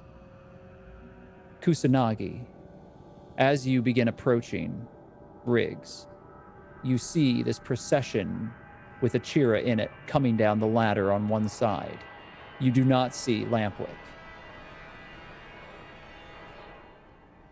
I'm going to head over to Riggs and, sir, it's me. It's Kusanagi, your AV guy. Yeah. What do you have? With the generators, are they running? Yeah, they're in good shape. I mean, there's a lot of damage from the attack. But listen, yeah, no shit, there's a lot of damage. Have you seen this place? Yeah, but I mean, I think we should be good for the next couple hours at least. I mean, there are a few things that, like, if I don't make sure that they keep going, that we might have a problem down the line. Whoa. Egghead, hold on there just one sweet second. I got something I've got to do. Well, this actually might relate to it. It's really important. I need you to just hold that thought, all right? You got a big old brain. Just put the brakes on it for just 1 second, all right? Okay. I mean, you wouldn't want to go into this without all the information, would you? I got it. And as soon as you touch ground, Achira, well, honey bunny, you came home. And we're going to take a short break. As We'll be Achira right back. dives for him. Oh, shit. Welcome back to Outbreak Undead, Rag and Bone on twitch.tv/Hunters Entertainment. My name is Noxweiler Burf, and I am your game master tonight. The players, as the survivors of this apocalypse, have been navigating the dangerous waters of a military-styled survival stronghold known as the Citadel. There are allies here. There are also enemies. More importantly, a series of sabotages has caused chaos to break out within the well-manicured military ranks of the individuals present here. Upon the roof of the former brig, A number of individuals have been attempting to escape. They were unsuccessful. They have been recaptured and brought right back into the fold. Achira has realized that there are individuals here that remember her, people that she remembers, people that she abandoned, and people that she would like to forget. Achira, if you are indeed leaping at Riggs, I would have you make a brawl check, please. Okay. While she's leaping at him, she's yelling, "You rat-faced bastard!" Am I down there, or am I with? I'm not really sure which group I'm with, or what I went down. Faith, Or you are just now coming down the ladder. Okay. You'll be touching the ground here about the point where this resolves itself, so you'll be able to interact directly with what occurs. That is Yeah, that's 5 about degrees of failure. That's about right. So it is about right. It is catastrophic. In response, however, Riggs has also rolled a brawl check. And I have to ask you, do you wish this to remain a catastrophic failure?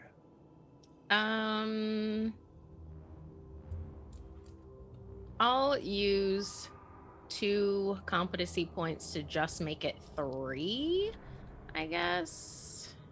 Should I use more than that? No, we'll use 2 to make it a 3. I have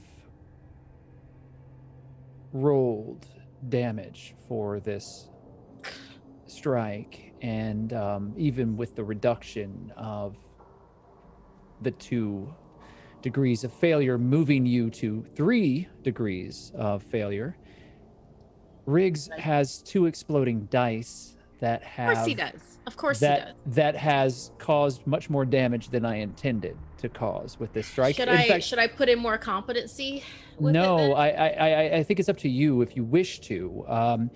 The thing is, what happens is you leap forward, and with lightning speed, as if he were anticipating it, you realize that this is what he wanted. He wanted you to leap at him, so he had a justification. And he's taken the the butt of his gun and rammed it into your face as you charge towards him. And if you spend an additional competency point, I will remove 1 of the damage dice from this situation. 1 of the damage dice? Holy Yes. moly. Unless you wish to spend more competency, and then we'll continue. Yeah, with that. you know what?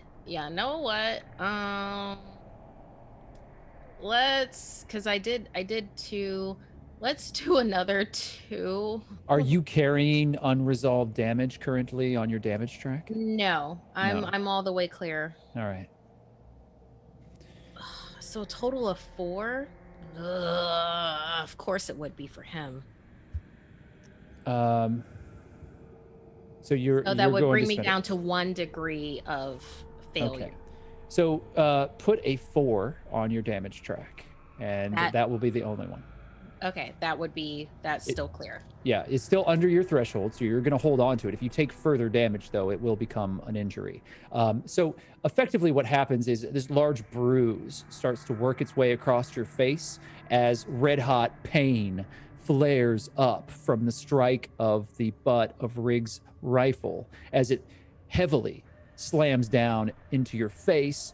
You hit the ground in front of Riggs, and you look up as he pulls a half-chewed cigar out of his pocket, puts it into his mouth, and lights it. Just like old times. Good to see you haven't changed. Yeah, I was going to bring you roses and maybe chocolates, but now I'm going to have to bring you dentures. Why couldn't someone like you just die?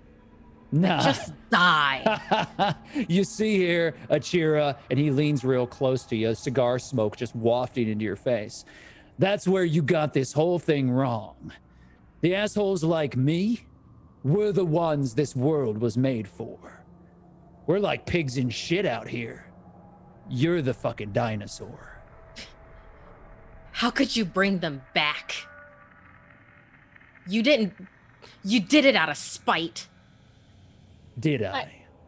I come over at this point because I can hear them screaming and yelling and hooting and hollering. Yeah, Faith, you're there.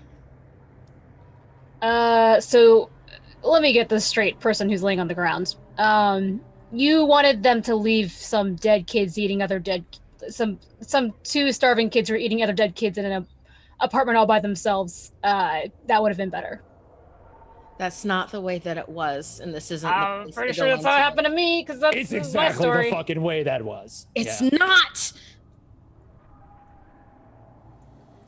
But you've had Kusanagi- enough time to feed it that way, haven't you?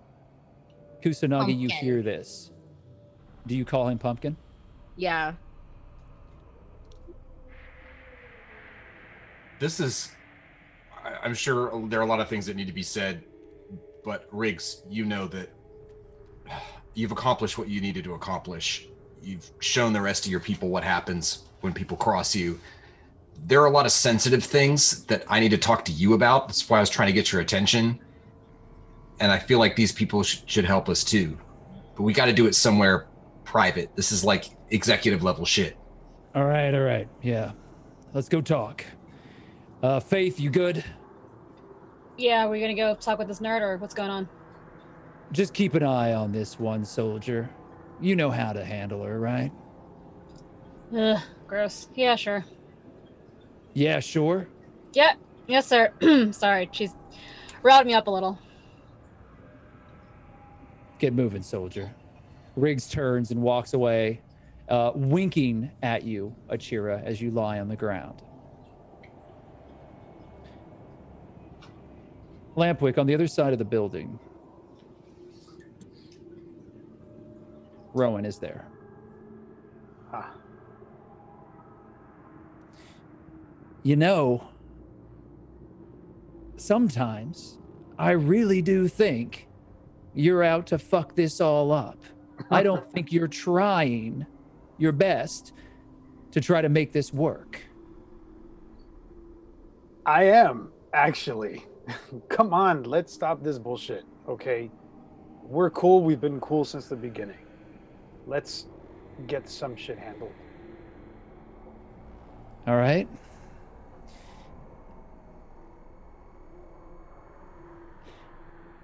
It would be nice if Achiro was here too. Don't you get it? She's not going to play nice. I don't think you have let me have a conversation with her. She's not playing nice because she keeps getting thrust into a bunch of shit that people are throwing at her. I'm not gonna lie. That bitch Juniper is gonna die one way or another. So, cards on the table, that was meant to happen. If I had my way, though, I'd say, you know, let bygones be bygones. I got my revenge. Everything is right in the world for the most part. The fires are out. We've lost a shitload of resources tonight. You know, I got brass over me that it's gonna probably fry us for this. It's not something that I'm real happy with. Well, The then idea you that need this to- all went sideways. Then you need to give them something that's going to remind them how valuable you are. And that's what I'm listening. here. Yeah, so what are you going to give me that we haven't already talked about? I'm going to look around. Is there anybody else around us other than just my two guards? Well, other soldiers are still around, but they're keeping a distance. And if you give her an indication, she can get them to back off a little further. I'm doing that, but I also want complete privacy. Take me somewhere where it can be just the two of us. But they got to be close by. Yeah, look, we did this dance. I'll trust you one more time, Lampwick, but look, cowboy, I'll put the bullet in your head myself if I have to. I think you know wouldn't want that. anybody else to do it. If somebody here had to do it, I would want it to be you. But you're not going to have to do it.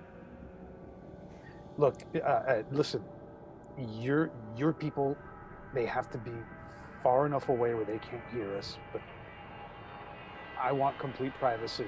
They need to be close enough so that everyone has eyes on them. So if anything else happens here, you all know it isn't us.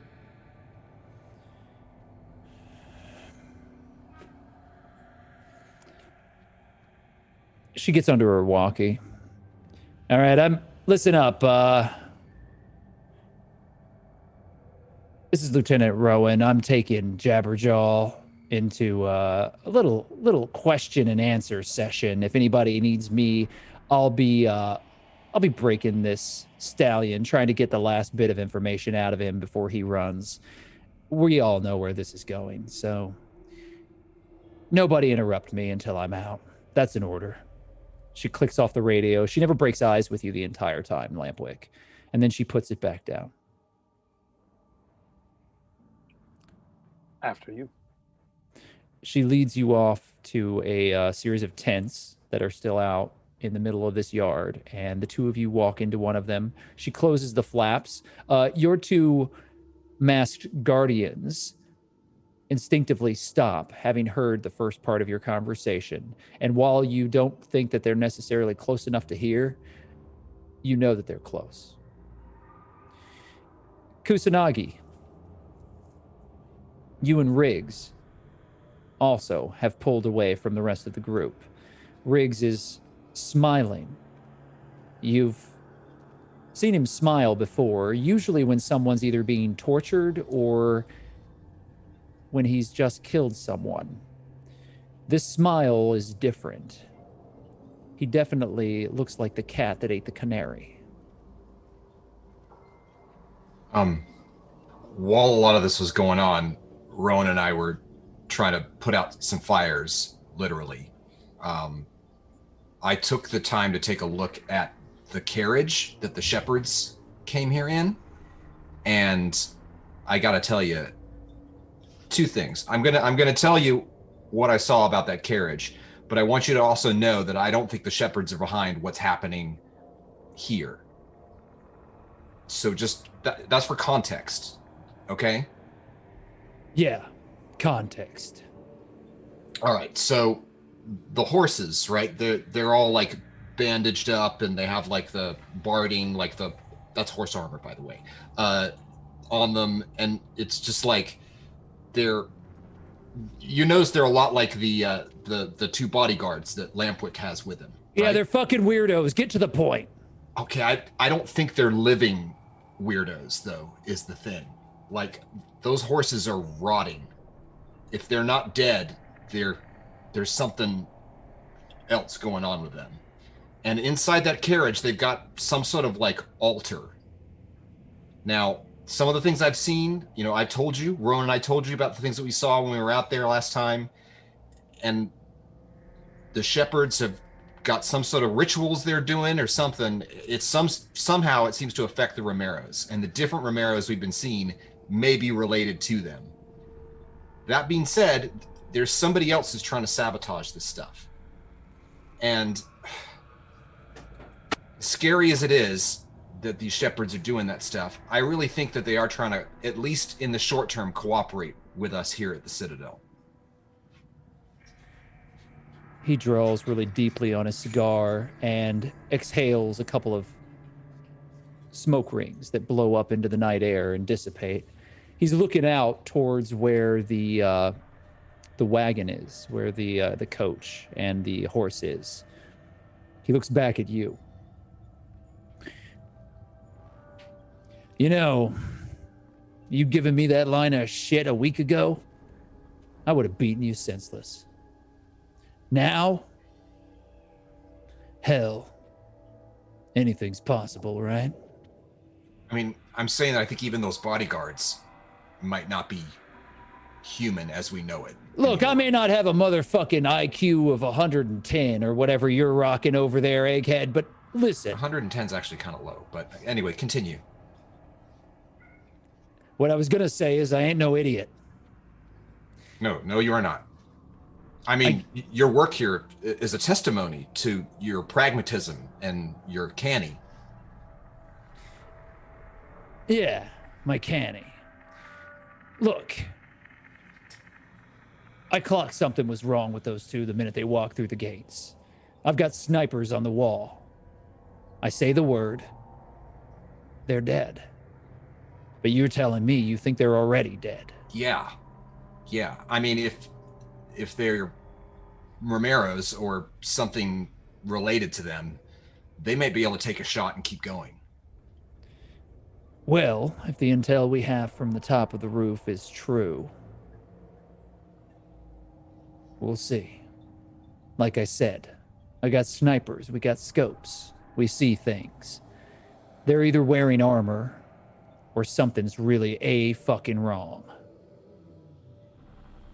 The other thing too is, like, I mean, I don't know a lot about the situation that's gone on between you and Achira, but I think the statement that you needed to make has been made. And at this point, maybe it'd be better to get something that's going to be beneficial for you and for everybody else if someone with a softer touch helps out. All right. I appreciate what you're doing here, but I think you forget where you're at, Kusanagi. Achira and I, we have history. A history that's not going to be left undealt with. Now, that said, right now might not be the best fucking time to rekindle this pile of nonsense that she left at our door when she busted out of here. Some people would say, yeah, it's fucking 20 years ago. Who gives a shit? Those kids, they definitely give a shit. So, yeah, I'm gonna deal with it in my own time. But maybe you're right. Maybe I should stay away from her for now. What else do you have to say? Well, I mean, if you are looking for some sort of inducement or something that would give you leverage, I don't know if Rowan told you about this, but we've been sort of brainstorming about how to get people who are not necessarily going to be compliant to sort of have a sort of sword of Damocles kind of hanging over their heads, basically, so that it's a bomb collar. Okay, I made the bomb collar that we were talking about. And yeah, if you oh, you know what? Sometimes I wonder why the fuck we didn't find you sooner, Kusanagi. It's just kismet, I guess. Yeah. Well, listen, you're right. I'm not gonna fuck around with Achira right now. You're gonna do it for me. So put that collar onto her neck, and we'll call everything square. Okay. That's great. I mean, if it'd be, I mean, I really like to. Am I gonna be the one holding on to You're gonna be the one that's gonna be doing it, and I'll be the one holding the detonator, and I won't get nearer, as you've requested, and everybody gets their way. Okay. Now, the only way that this really works is if it's something that's not seen as like an ongoing thing. You can't just say like, hey, we're going to put this on you and it's forever. You have to give people a shred of hope, or else they'll just try to go out in a glorious way that lets them keep their pride and all that other sort of stuff. So honestly, I think this is a really good time to give her a mission, something that you wouldn't want to risk one of your own people to do, basically. What do you have in mind? Because I have a real fucking itchy suspicion that you've got an angle here, Kusanagi. What do you want? I do, but I think it's going to be something that benefits the community as a whole. Now, I've been really adamant about wanting to try to find out where Blockbuster was getting a lot of their information. This shit again. But here's the thing. I think these things that we've been seeing with the attacks on our supplies and our storehouses and all that, it's somehow connected to that. And if we can find out more about that, we can find out more about who these people are and get ahead of them. That's our problem, is we're being very reactive here. We need to be proactive and find out who is attacking our stuff and why do they want us to go to war with the other communities, particularly the shepherds. So I'm thinking, what is better than having an expendable scout that you can send out, whether that's to go get more information from the shepherds, whether that's to head out and talk to one of these other communities, or whether it's to try to find Blockbuster's headquarters. I mean, any of those, I think they're all going to be connected. I think we're going to get information that's going to help all of us. Look, when I first met Achira, she was light on her feet. If she's got half of what she had back then, you might have something here. However, I'm holding the trigger. Yeah. I mean, although I would have really appreciate it, you know, I think this is probably something better handled by her and maybe a few other people you trust independently. I mean, but honestly, here's the other thing too. I think there may be some people, maybe even just directly under your command, who don't have your best interests and the Citadel's best interests at heart. So I'm worried. Honestly, I worry about my safety, because I think one of the first things that they're going to try to do is they're going to try to mess with our communications. And the easiest way to mess with our communications is to mess with me. So I'd really like to go somewhere else, a little safer, and really just have a direct line of communication with you. That way I know that any messages that I get to you are going to be going directly to you, and anything you say to me is going to come directly to me. And I don't have to be looking over my shoulder worrying about someone who's trying to hurt this community and stab you in the back, since I'm your asset. Well, see, we've got systems in place here, Kusanagi. I don't know if you understand how the military mind works, but allow me to tell you very clearly. If there are traitors here at the Citadel, they're running on fumes. And it's only a matter of time before we root them out, because that shit doesn't fly here. Yeah, no doubt. But I mean, sometimes in that process, there is damage, and I'd rather not be collateral damage in that. No, I'd rather you weren't collateral damage either, because you're my motherfucking bomb collar guy now. So, yeah, I'm going to protect you, and I'm going to make sure you're in a good situation. We'll take real good care of you as long as you keep producing for us. If you're a member of this community, you're safe. But if you fuck us over, Kusanagi, if we think that you're trying to fuck us over, you know, those systems that I was talking about, they got a way of turning back on you real fucking quick. I mean, you don't have to worry about me, but I'm just worried that you're going to put someone on to guard me who is going to hurt me to get to you. Don't worry about that. My personal soldiers are going to be on you like stink. All Do right. we have a deal then, Kusanagi? I mean, of course. Yeah. He spits in his hand and he holds it out to you. It squishes as you grasp onto his hand, and he shakes it very vigorously, pulling you close to him, face to face, the stench of the cigar. This is a hand-rolled, like handmade cigar. It's full of weird, you know, tobacco and old, stale-smelling, ragged weeds. And the air just kind of fills in front of you. You got a future here. Don't fuck it up. And he lets go of your hand.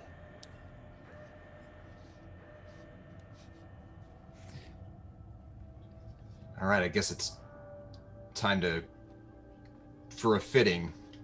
Yeah, we'll see how that goes. Faith, you are with Achira, and you're standing guard as the rest of the soldiers are circled around.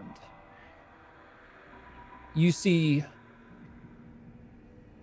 a familiar face pushing across the yard very quickly. Not walking in a military stance, but more in a rush, nearly a run. Not quite. Walking with fierce determination. And you know your brother Omar. And you know that when he loses his temper, it causes problems. I run over to intercept him before he gets too close to this group. Sure, just stay there, or stay, I don't know, like, stay laying down if you don't want to get shot, like, immediately by Omar. Just be quiet.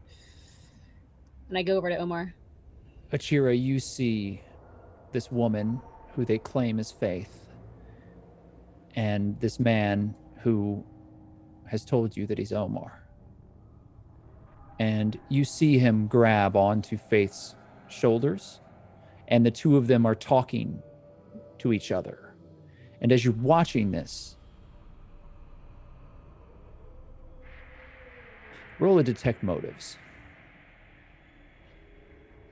Let's see how that goes for her. I don't really have anything that. I don't think anybody really has anything that goes into that. All right. Lampwick certainly has something that goes into that, but not everyone is Lampwick, and I understand what you're saying, but you do have a fairly good chance here of being able to suss out directly what's happening. Yeah. Might happen. Here we go. It could happen. Let's see how your roll is. 2 degrees of success. You see, if you're positive, anything can happen. Is that it? Roll 20. Okay. I appreciate that a lot. Roll 20 wants this to happen. There is a familiarity between the two of them, and it's not something that's easy to artificially create.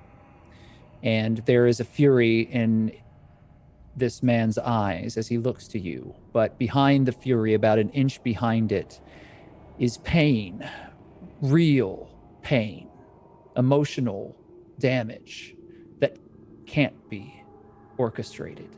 If this is a show or some sort of con, it is an exceptional piece of work that even Lampwick would be proud of. Achira stands up from where she got knocked down at the ground and just looks at the both of them, hands empty, looks and then glances away. Faith, you walk up to your brother Omar. Are you all right? Yeah, I'm fine. Just, there's some What did she say to you?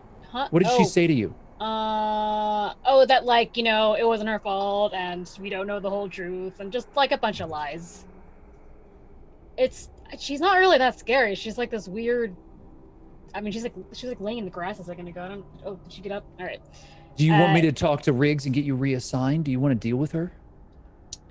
I don't know, I think I'm fine. Are you okay? I feel like... No, I'm not okay. Okay, well... Clearly, but I don't know. She just seems like a regular small person. Not really getting the whole. I mean, sucks. Yeah, like she probably is gonna die eventually, like in a couple of days or hours, even. I don't know what Riggs has to do with her, or wants to do with her. You were too young. You don't remember everything, and I'm glad for that. But what she did to us, that doesn't stand. The Citadel here, this has been family. They taught us specifically how to survive. And more importantly, they taught us how to protect each other. I know, and what Achira did to us goes directly against everything we were taught to, do here at the Citadel. Like, we were here for each other as long as we put in, and she just fucking ran away like a coward. I don't know, like a coward. Yeah, and took all of us. Freeloaders and thieves. That's what they are. Listen, I'm totally on board. I'm sorry that I can't carry as much of what you have in you. I don't want you to, baby sis. I'm not going to have you do that. Okay, call me baby one more time. Good Lord. I want you to know I'm on your side. And the only reason this idiot isn't dead is because Rowan wants to talk to her. Riggs wants to, I don't know, they have some sort of plan. And you know what? Who are we to second guess them? She's gonna die eventually. Look at her. God. Yeah, she's gonna die. It's just, I guess it'd be cool if we could kill her, but I don't want to. I just think there's something weird going on. I think that, Achira and Riggs used to know each other. I don't know. He never really talked about that with me. Well, what you don't remember is what she used to say to us. she used to watch over us here before she took us. And she told us we were going to be safe and that everything was going to be all right. And you know what? I believed her.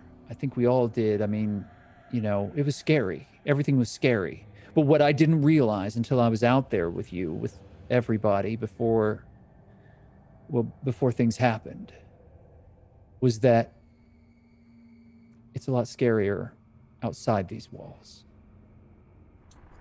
Well, you were a kid. You didn't know. I wasn't like a sentient being yet, so I couldn't help. It's not your fault that you...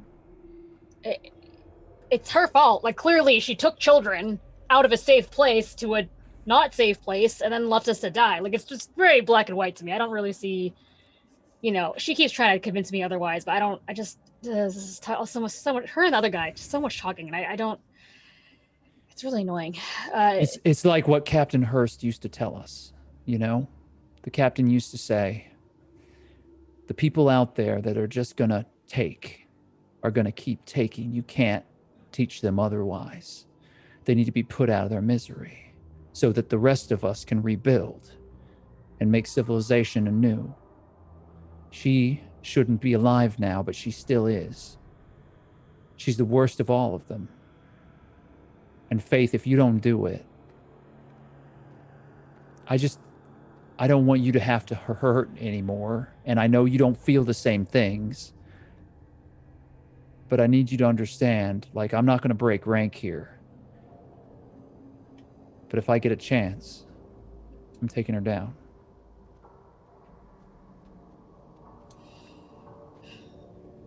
I can't pretend to understand how this has changed who you've become, because it didn't change me in the same way. So I will tell you that I love you. You are my brother. You are my only family. The Citadel is also my family, but, this is something different between you and me.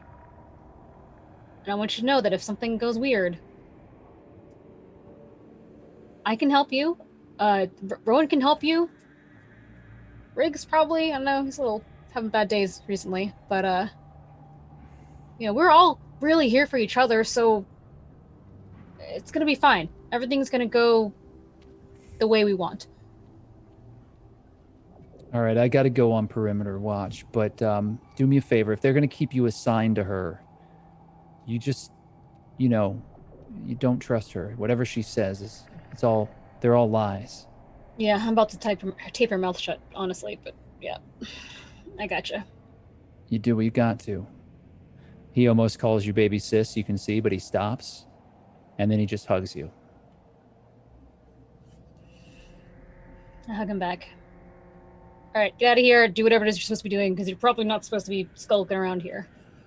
He turns and walks off a lot slower than he arrived.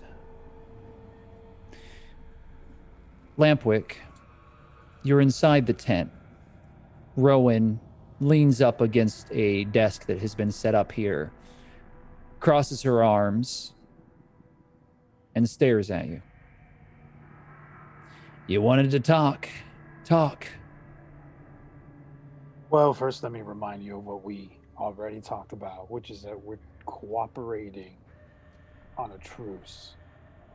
Now, I had no reason to come here, Rowan. I was fine where I was safe, and I'm with some really powerful people, which you have now seen for yourself. We, again, want to... Let me actually reiterate that. At my behest,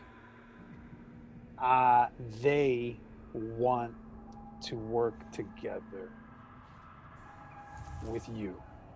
Enough blood has been shed between groups of people, and I think that if we cooperate, a lot of good can actually come from it. But I can't explain to you what is actually going on there and what they have to offer. I want you to see it with your own two eyes. We had talked about this. You or Kusanagi or the both of you with a small group were going to come with me. And now that I know that Achira is here, I think that we should have her come as well. Well, because they want her. That's why. They have something they need to... Yeah, well, they can't fucking have her. They're going to have to come through us. That's a negotiated point. I'm not taking her to them. That's something I think that you should definitely have a conversation about that when we get there. There is a middle ground. But Rowan, look, I have a lot of respect for you. I like you, and I know you like me because you saved my life. And you have been talking to me about coming here. I would love to do that. But there's a lot of stuff that has to happen before we could get to that point. And I mean this.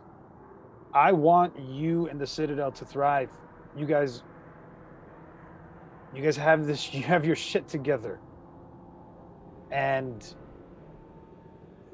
I want you to see what I've seen so that you then learn how to utilize it. All right. Look, we've got Grey Ridge remnants coming out of nowhere, attacking us. But it's not just them. There's all kinds of shit going south, all over the map. Everything that we thought we had a handle on. Well, Lampwick, that shit's being challenged left and right. And while we do have our shit together, we certainly don't have everything together. Well, and we don't have enough manpower to be able to hang on if motherfuckers are going to keep setting shit on fire around us. Who's doing that? Well, currently, I've got within my possession a certain member of the survivors of Grey Ridge, but I don't believe that they're operating on their own. I think someone's behind it, and I don't know who that is. Who from Grey Ridge do you have? I mean, I wasn't there long, but I met a couple of them. I've got names, and I'll give them to you, Lampwick, but I'm not going to give them to you right now. I want you to clarify for me first what exactly you think's going to happen when we walk into the camp of the shepherds. You, me, Achira, Kusanagi maybe, a handful of my soldiers. What do you think is going to happen? Well, I can pick up on what you fear might happen, which is that this is a trap and that things are not going to go your way. I recommend that you don't walk into the camp, that you find a neutral ground, that you stand your ground. Look, you're well positioned to meet us halfway. Stand your ground, show them that you guys are strong, that you're not afraid of them, but that you're willing to cooperate. Do not come to the camp right away. Find a middle ground. They will respect that. All right. Look, I'm willing to do this. We'll take a little roundabout. Find a spot on the map of my choosing. You bring them there. We can have a conversation. Certainly, it'll prevent any more shit from going down on my doorstep. However, I want you to think really hard about something, Lampwick. Now, we've put cards on the table, so I'm going to be really honest about this. Cowboy, if I said the word right now, I've got snipers that would put bullets straight through the heads of your two little guardian friends out there. I want you to answer me really honestly. What do you think would happen if I did that? I think you would piss them off.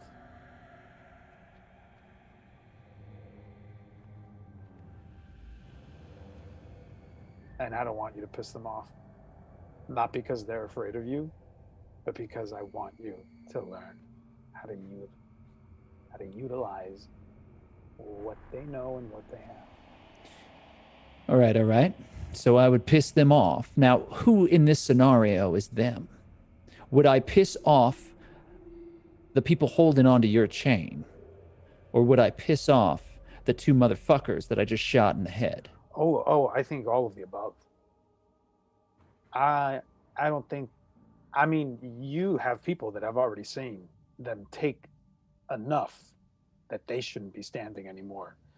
But here they are, jumping around, sliding down ladders. I think and that doesn't bother you, Lampwick. That doesn't cause you to pause. They are the ones here that are keeping me the safest and that have threatened me the least. But yeah, that fucking bothers me. But for whatever reason, they're keeping me safe. And isn't that interesting? Because I have value to them and they believe me. They trust me. And when I tell them that we need to look into building a bridge with the Citadel, they listen.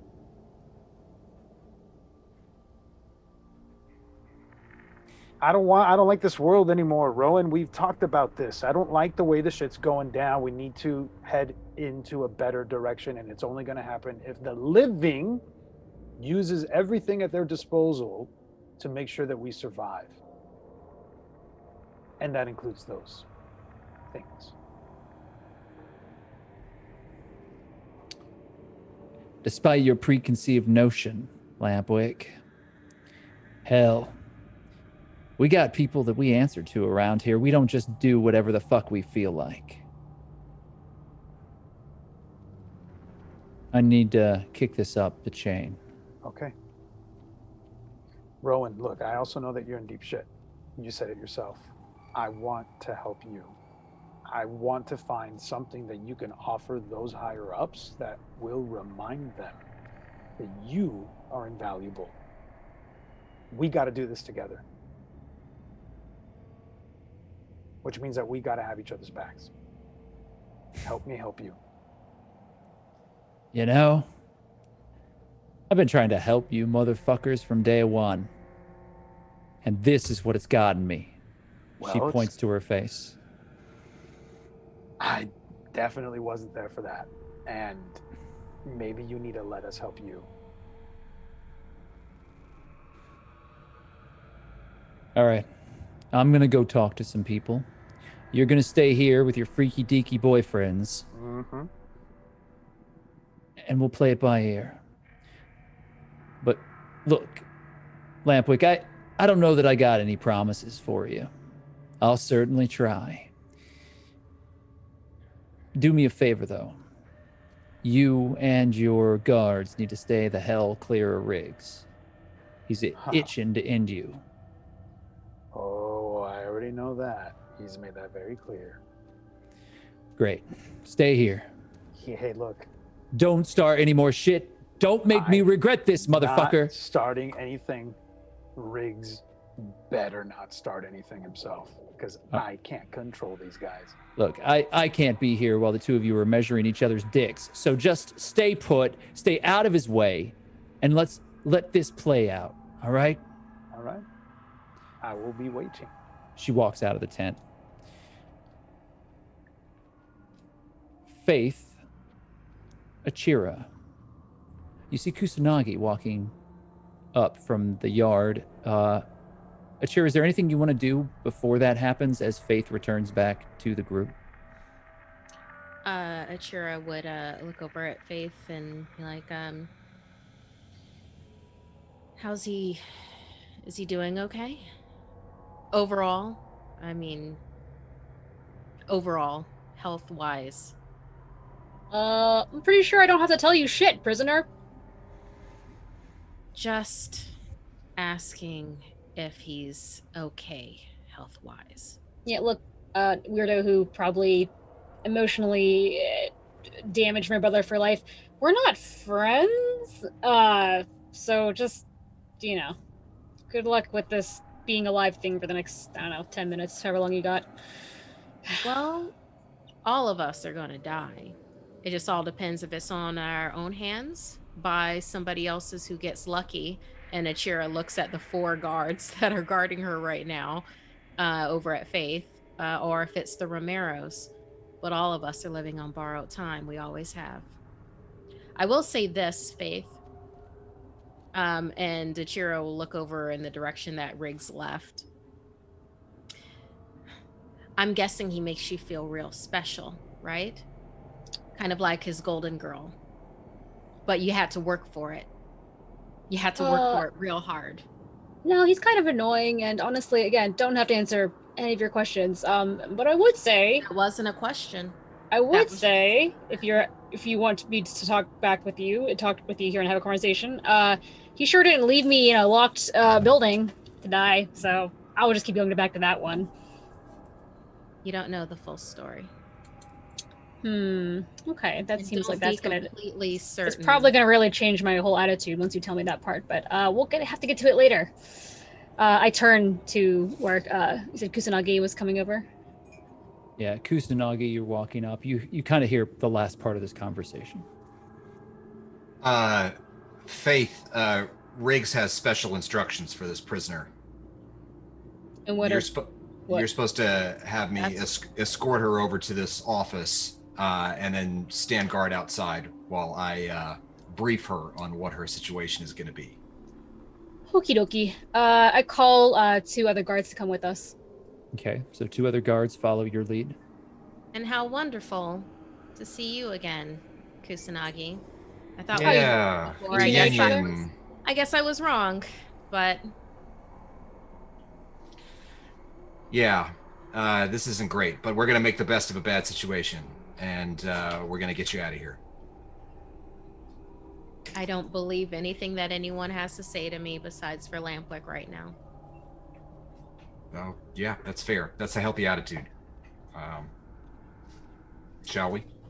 You're walked all the way back across the yard, and at this point, it seems that order has been restored to the Citadel yard. There doesn't seem to be any further sabotage. However, Kusanagi, out of the corner of your eye, you notice that a number of the lights on the far end of the campus start flashing on and off, as if the generators were failing on that portion of the settlement. You know you're going to have your work cut out for you later. You march up to a small building. It is made with cinder block. It's very sturdy. It has a more traditional roof on top of it, and you think it's one of the original buildings to the complex. Achira, you do recognize this. At one point, this was a series of administrative offices that had been converted over into a barracks at the time when you lived here. You know the hallways very well, and as soon as you step into it, you remember the door 3 down. It was the door that you were led to so that you could prove yourself here. Behind it were a pair of elderly people that had been rescued by this fledgling citadel. You helped to ease their suffering so that they would not burden the community, but also to prove that you were willing to follow orders. That's the way to say it. As you stand there, you're haunted by the sound of the gunshots. On the wall is a photograph, a large portrait that has a little dust on it, but has been cared for next to an American flag. It is a portrait of Captain Hurst, the commanding officer of this base, the man who ushered you into this world. Achira kicks it. You kick the portrait. It shatters. The glass breaks. The frame falls to the ground. Faith. You remember Captain Hurst. He was revered. A brave man who gave up everything to save and build the Citadel. You don't... Oh, go on, please. I kick Achira behind the knee so she falls down. I think we can do this narratively. Sure. Do you agree? Yeah. It's amazing. We're trying to take you to a fucking room to talk to you, and you're just gonna break the whole fucking building down? Did you ever learn the term revisionist history? Because that's what this is. And Achira points at the, well, I guess the, you know, now the glass has been shattered on top of it with Captain Hurst. I don't know what the fuck you were talking about. He was a good man. He saved a lot of people. No. No. There's a reason. There's so many reasons why I wish that you had never been brought back. And he is the major one of all of it. You haven't been here for a real long time. Let's say that the time that I was here made a really, really big impression. And I'm ashamed of what I did for this place while I was here. But I'm more ashamed that it continued on afterwards. You're saying a lot of crazy shit right now, you know that? Let's get you into this room. Stop touching every fucking thing you see. God damn it. Can Achira stealth some glass while she's on the ground? It was a pretty good speech. So, with no degrees of difficulty, go ahead and roll a stealth. However, I will have Kusanagi and Faith both make a spot listen check, and we'll contest those rolls.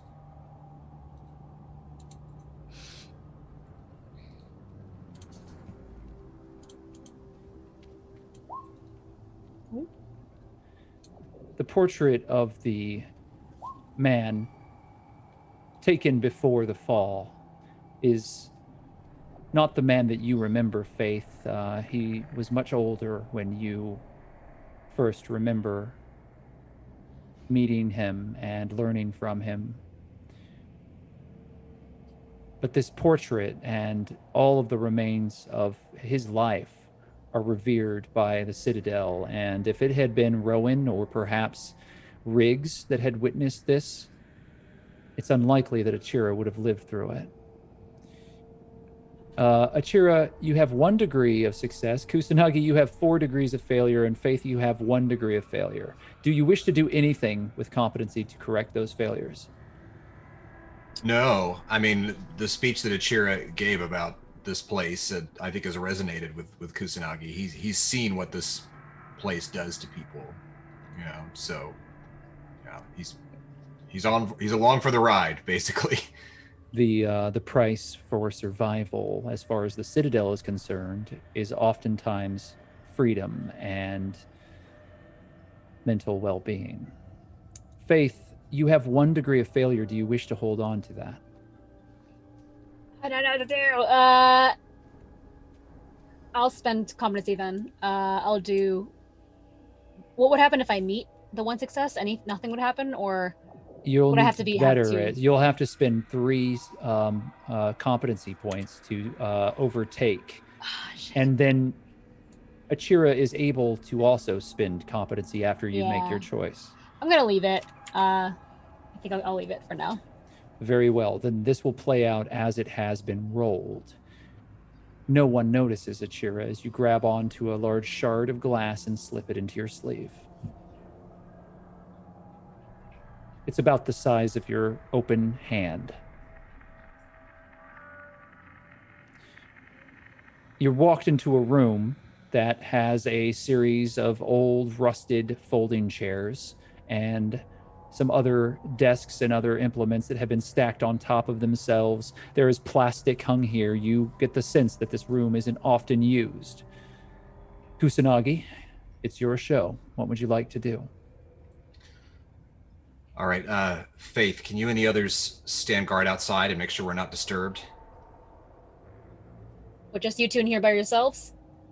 Yeah, Where's Riggs? there are no other exits. Riggs No, isn't where's here. Riggs? I'm here on Riggs's orders. All right, you got 5 minutes. It's more than I'll need, but thank you. We leave, but when we leave, I do try to listen through the door to see what they're talking about. All right. So if you're trying to spy in on their conversation, let's have you make another spot listen check, but I'm going to add 2 dice of difficulty due to the thickness of the door. Okay. Oh. Oh, Achira, I wish we were here under better circumstances. But I think I have a way to get you out of here. But you're not going to like it. Well, you know, Kusanagi, there have been few things that I've liked involving you. That's fair. I mean, when we first met, it was great. We were talking 80s and 90s movies. You seemed very above board, and then the bunker happened. Yeah, I was I felt like I was a little disappointed too. I told you at the time that I thought that your need for control was making the situation worse. But that's actually pretty salient to what's going on with Riggs right now. It wasn't my need. It wasn't mine. I'm always painted by, and then Achira just like looks at you and it's like, all right, so we're alone. You wanted this. Riggs wanted this.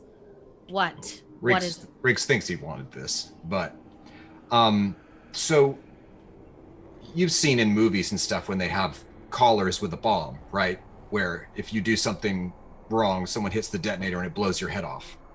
Okay. That's what this is. Bring up.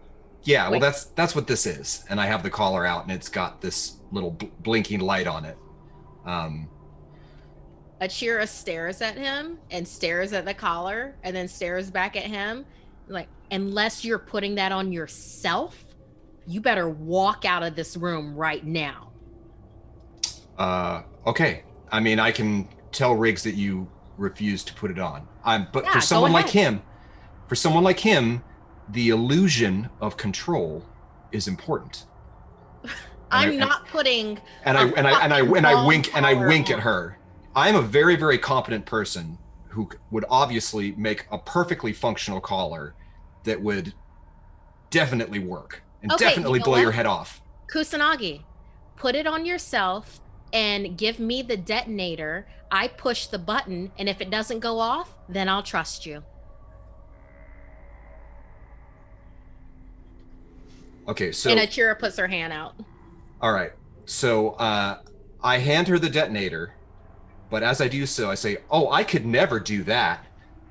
That would, I mean, that would be just foolish." And I put on the collar and hand her the detonator. Achira backs up and kind of half stands behind some furniture. Is there a sequence? No, I would never give you this. I would never let you test this out. That's foolish. Achira shrugs and pushes the detonator. The light on it blinks a bunch of times, like it's doing a countdown, and then nothing happens. And I take the collar off and I said, "Listen, you know, if the only way you're getting out of here is if Riggs knows that he can control you."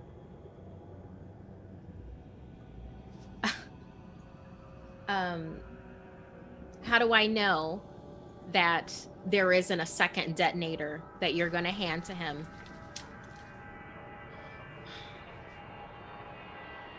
come here. Come over here. This side of the room. All right, I walk over there. And Achira gets close to him. How do I know that you're not going to give Riggs a second detonator that works if this one's just, flashing lights and bolts? You don't. I'm not putting that collar on. I can't let that piece of shit think that he controls me. Like, you don't understand how warped he is. You're right, I don't. But I'm trying to give you an out. There are things that are happening outside of this community which are going to affect it and every other community. And whether you want to try to stop that or whether you just don't want to be around when it happens, I'm trying to give you a way out.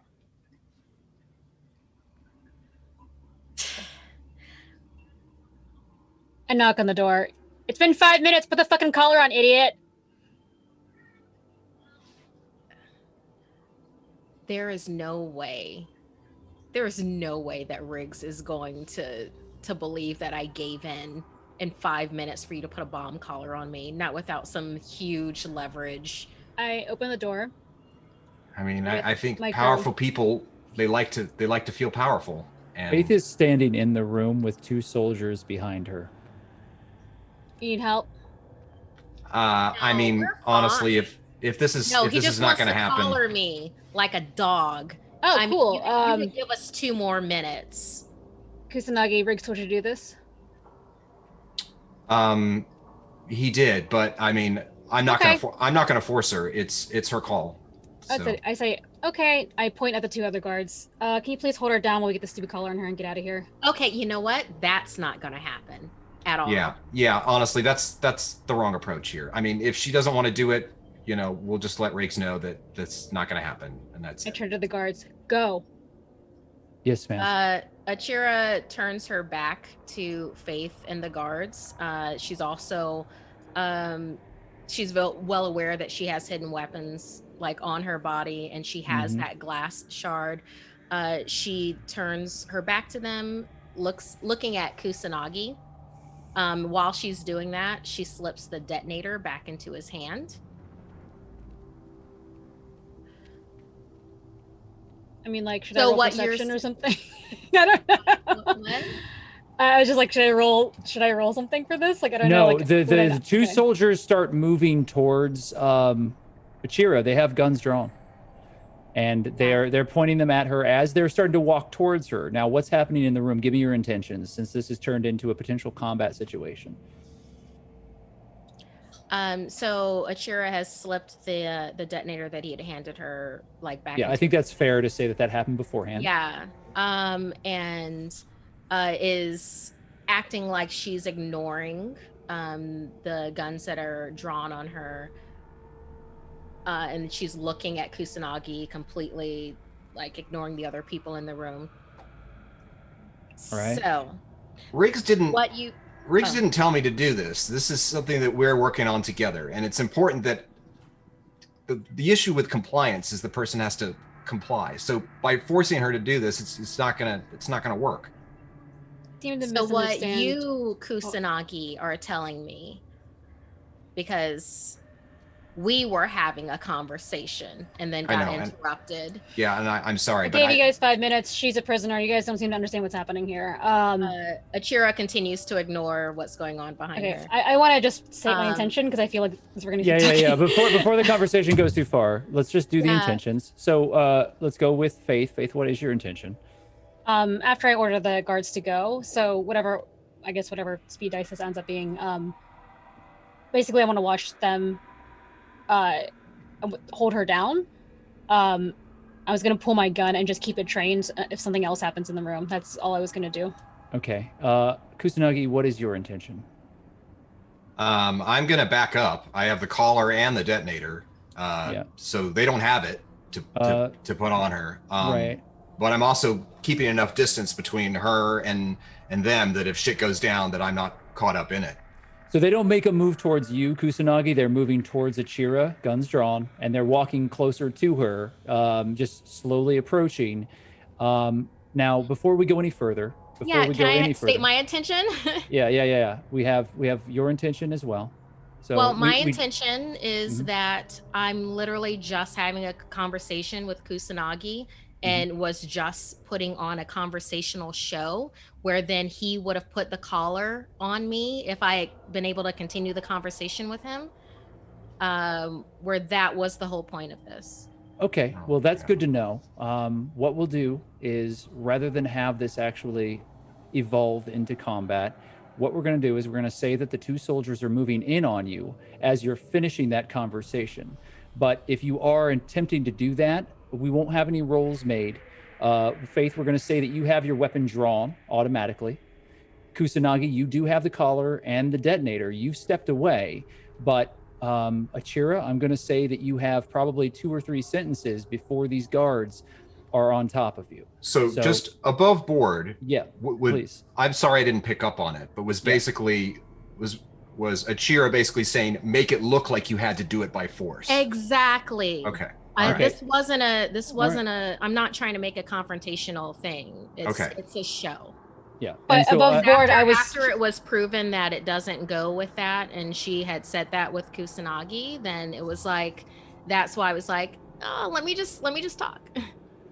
Okay, but I was just so we're clear, I was just role playing like I would have given you guys 5 minutes, and I'm listening to you the whole time, so I would have come in the room once I heard that the whole thing was rigs. I don't think we need to undo any of that. I think that's right, Michelle. Yeah, so I don't know where I would have come in during this then. I think you came in the point you came in at, and I think you've got your weapon drawn now, and the 2 other guards are moving forward, having done what has happened up till now, and I think that we need to finish that narrative piece together. So can I revise my intent now that I understand? Yeah, absolutely. What's going on? Yeah, that's what intentions are for.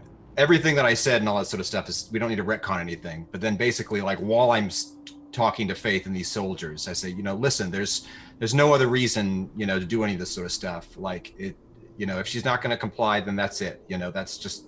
And then I basically dart forward and try to snap the collar onto Achira. And since this is a narrative show, Achira, you agree to that and you allow it to happen? Yeah, Achira looks at Kusanagi and is reading all of this like from half a football field away, rolls her eyes at him as he's doing that. And when he like goes to snap that on her, then does like a surprise motion after it's done. All right. So I step back and I hold up the detonator and I go, see, that wasn't so hard. Riggs trusts me for a reason because I know how to get these things done. All right. So that was a tense moment. I'm glad we worked through it. Faith, you've still got the gun drawn and your 2 soldiers are moving in. Tell me what you would like to do. Well, collar's on, so are we done here? We are. I radio over to Riggs. There's like a whole collar situation. It's on. What do you want me to do with Achira and Kusanagi? I'm radioing to Riggs. Yeah, you hear static on the other end of the radio. That's not good.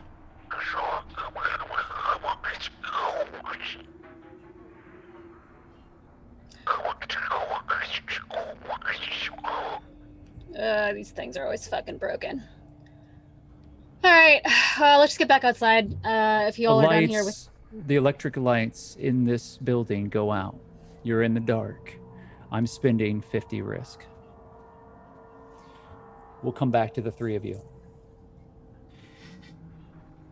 Lampwick, you're in the tent, and the flap is kind of fluttering in the breeze.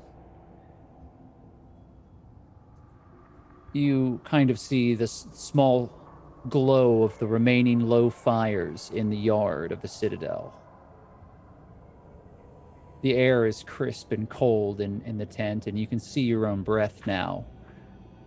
It's getting on in the evening. This entire situation has been unfurling now for some time. It feels like ages ago that you first set foot in this camp. You've seen a lot of strange things. You think you might understand more about the people that you've aligned yourself with.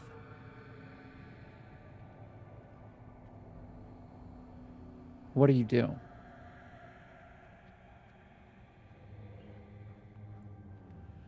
I am going to peek outside of the tent. Or, you know, the tent, the flaps are waving. I'm going to peer outside. Rowan told me to wait. I'm going to wait, but I'm going to actively listen. I want to see if I can take the temperature of what might be happening out there. Make a spot listen for me.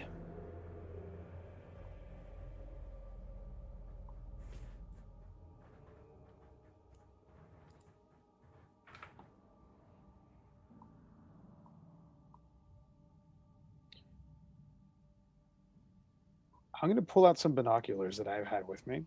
Yeah, you can use some equipment. Great. Go ahead and use the modifiers when you roll.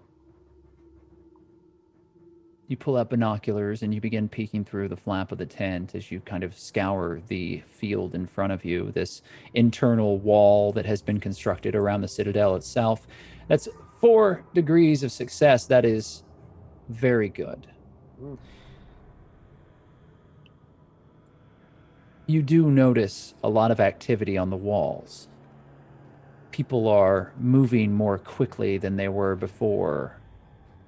You don't see any immediate fires or issues that would cause them to necessarily react in this sort of way.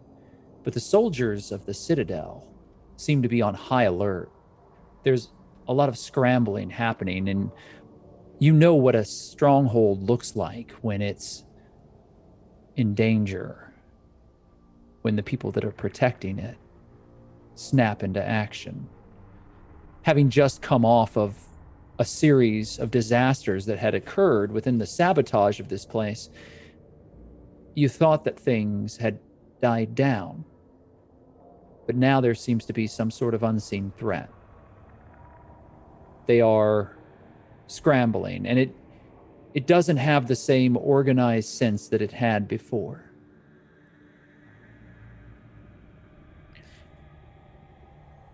There's someone behind you, Lampwick. Okay. I'm going to slowly turn and start to back outside of the tent where I know my guards are. You don't see the individual. You sort of feel them in the shadows of the back of the tent. You feel their eyes upon you, and you start to make your way through the tent before you hear the words. Don't go.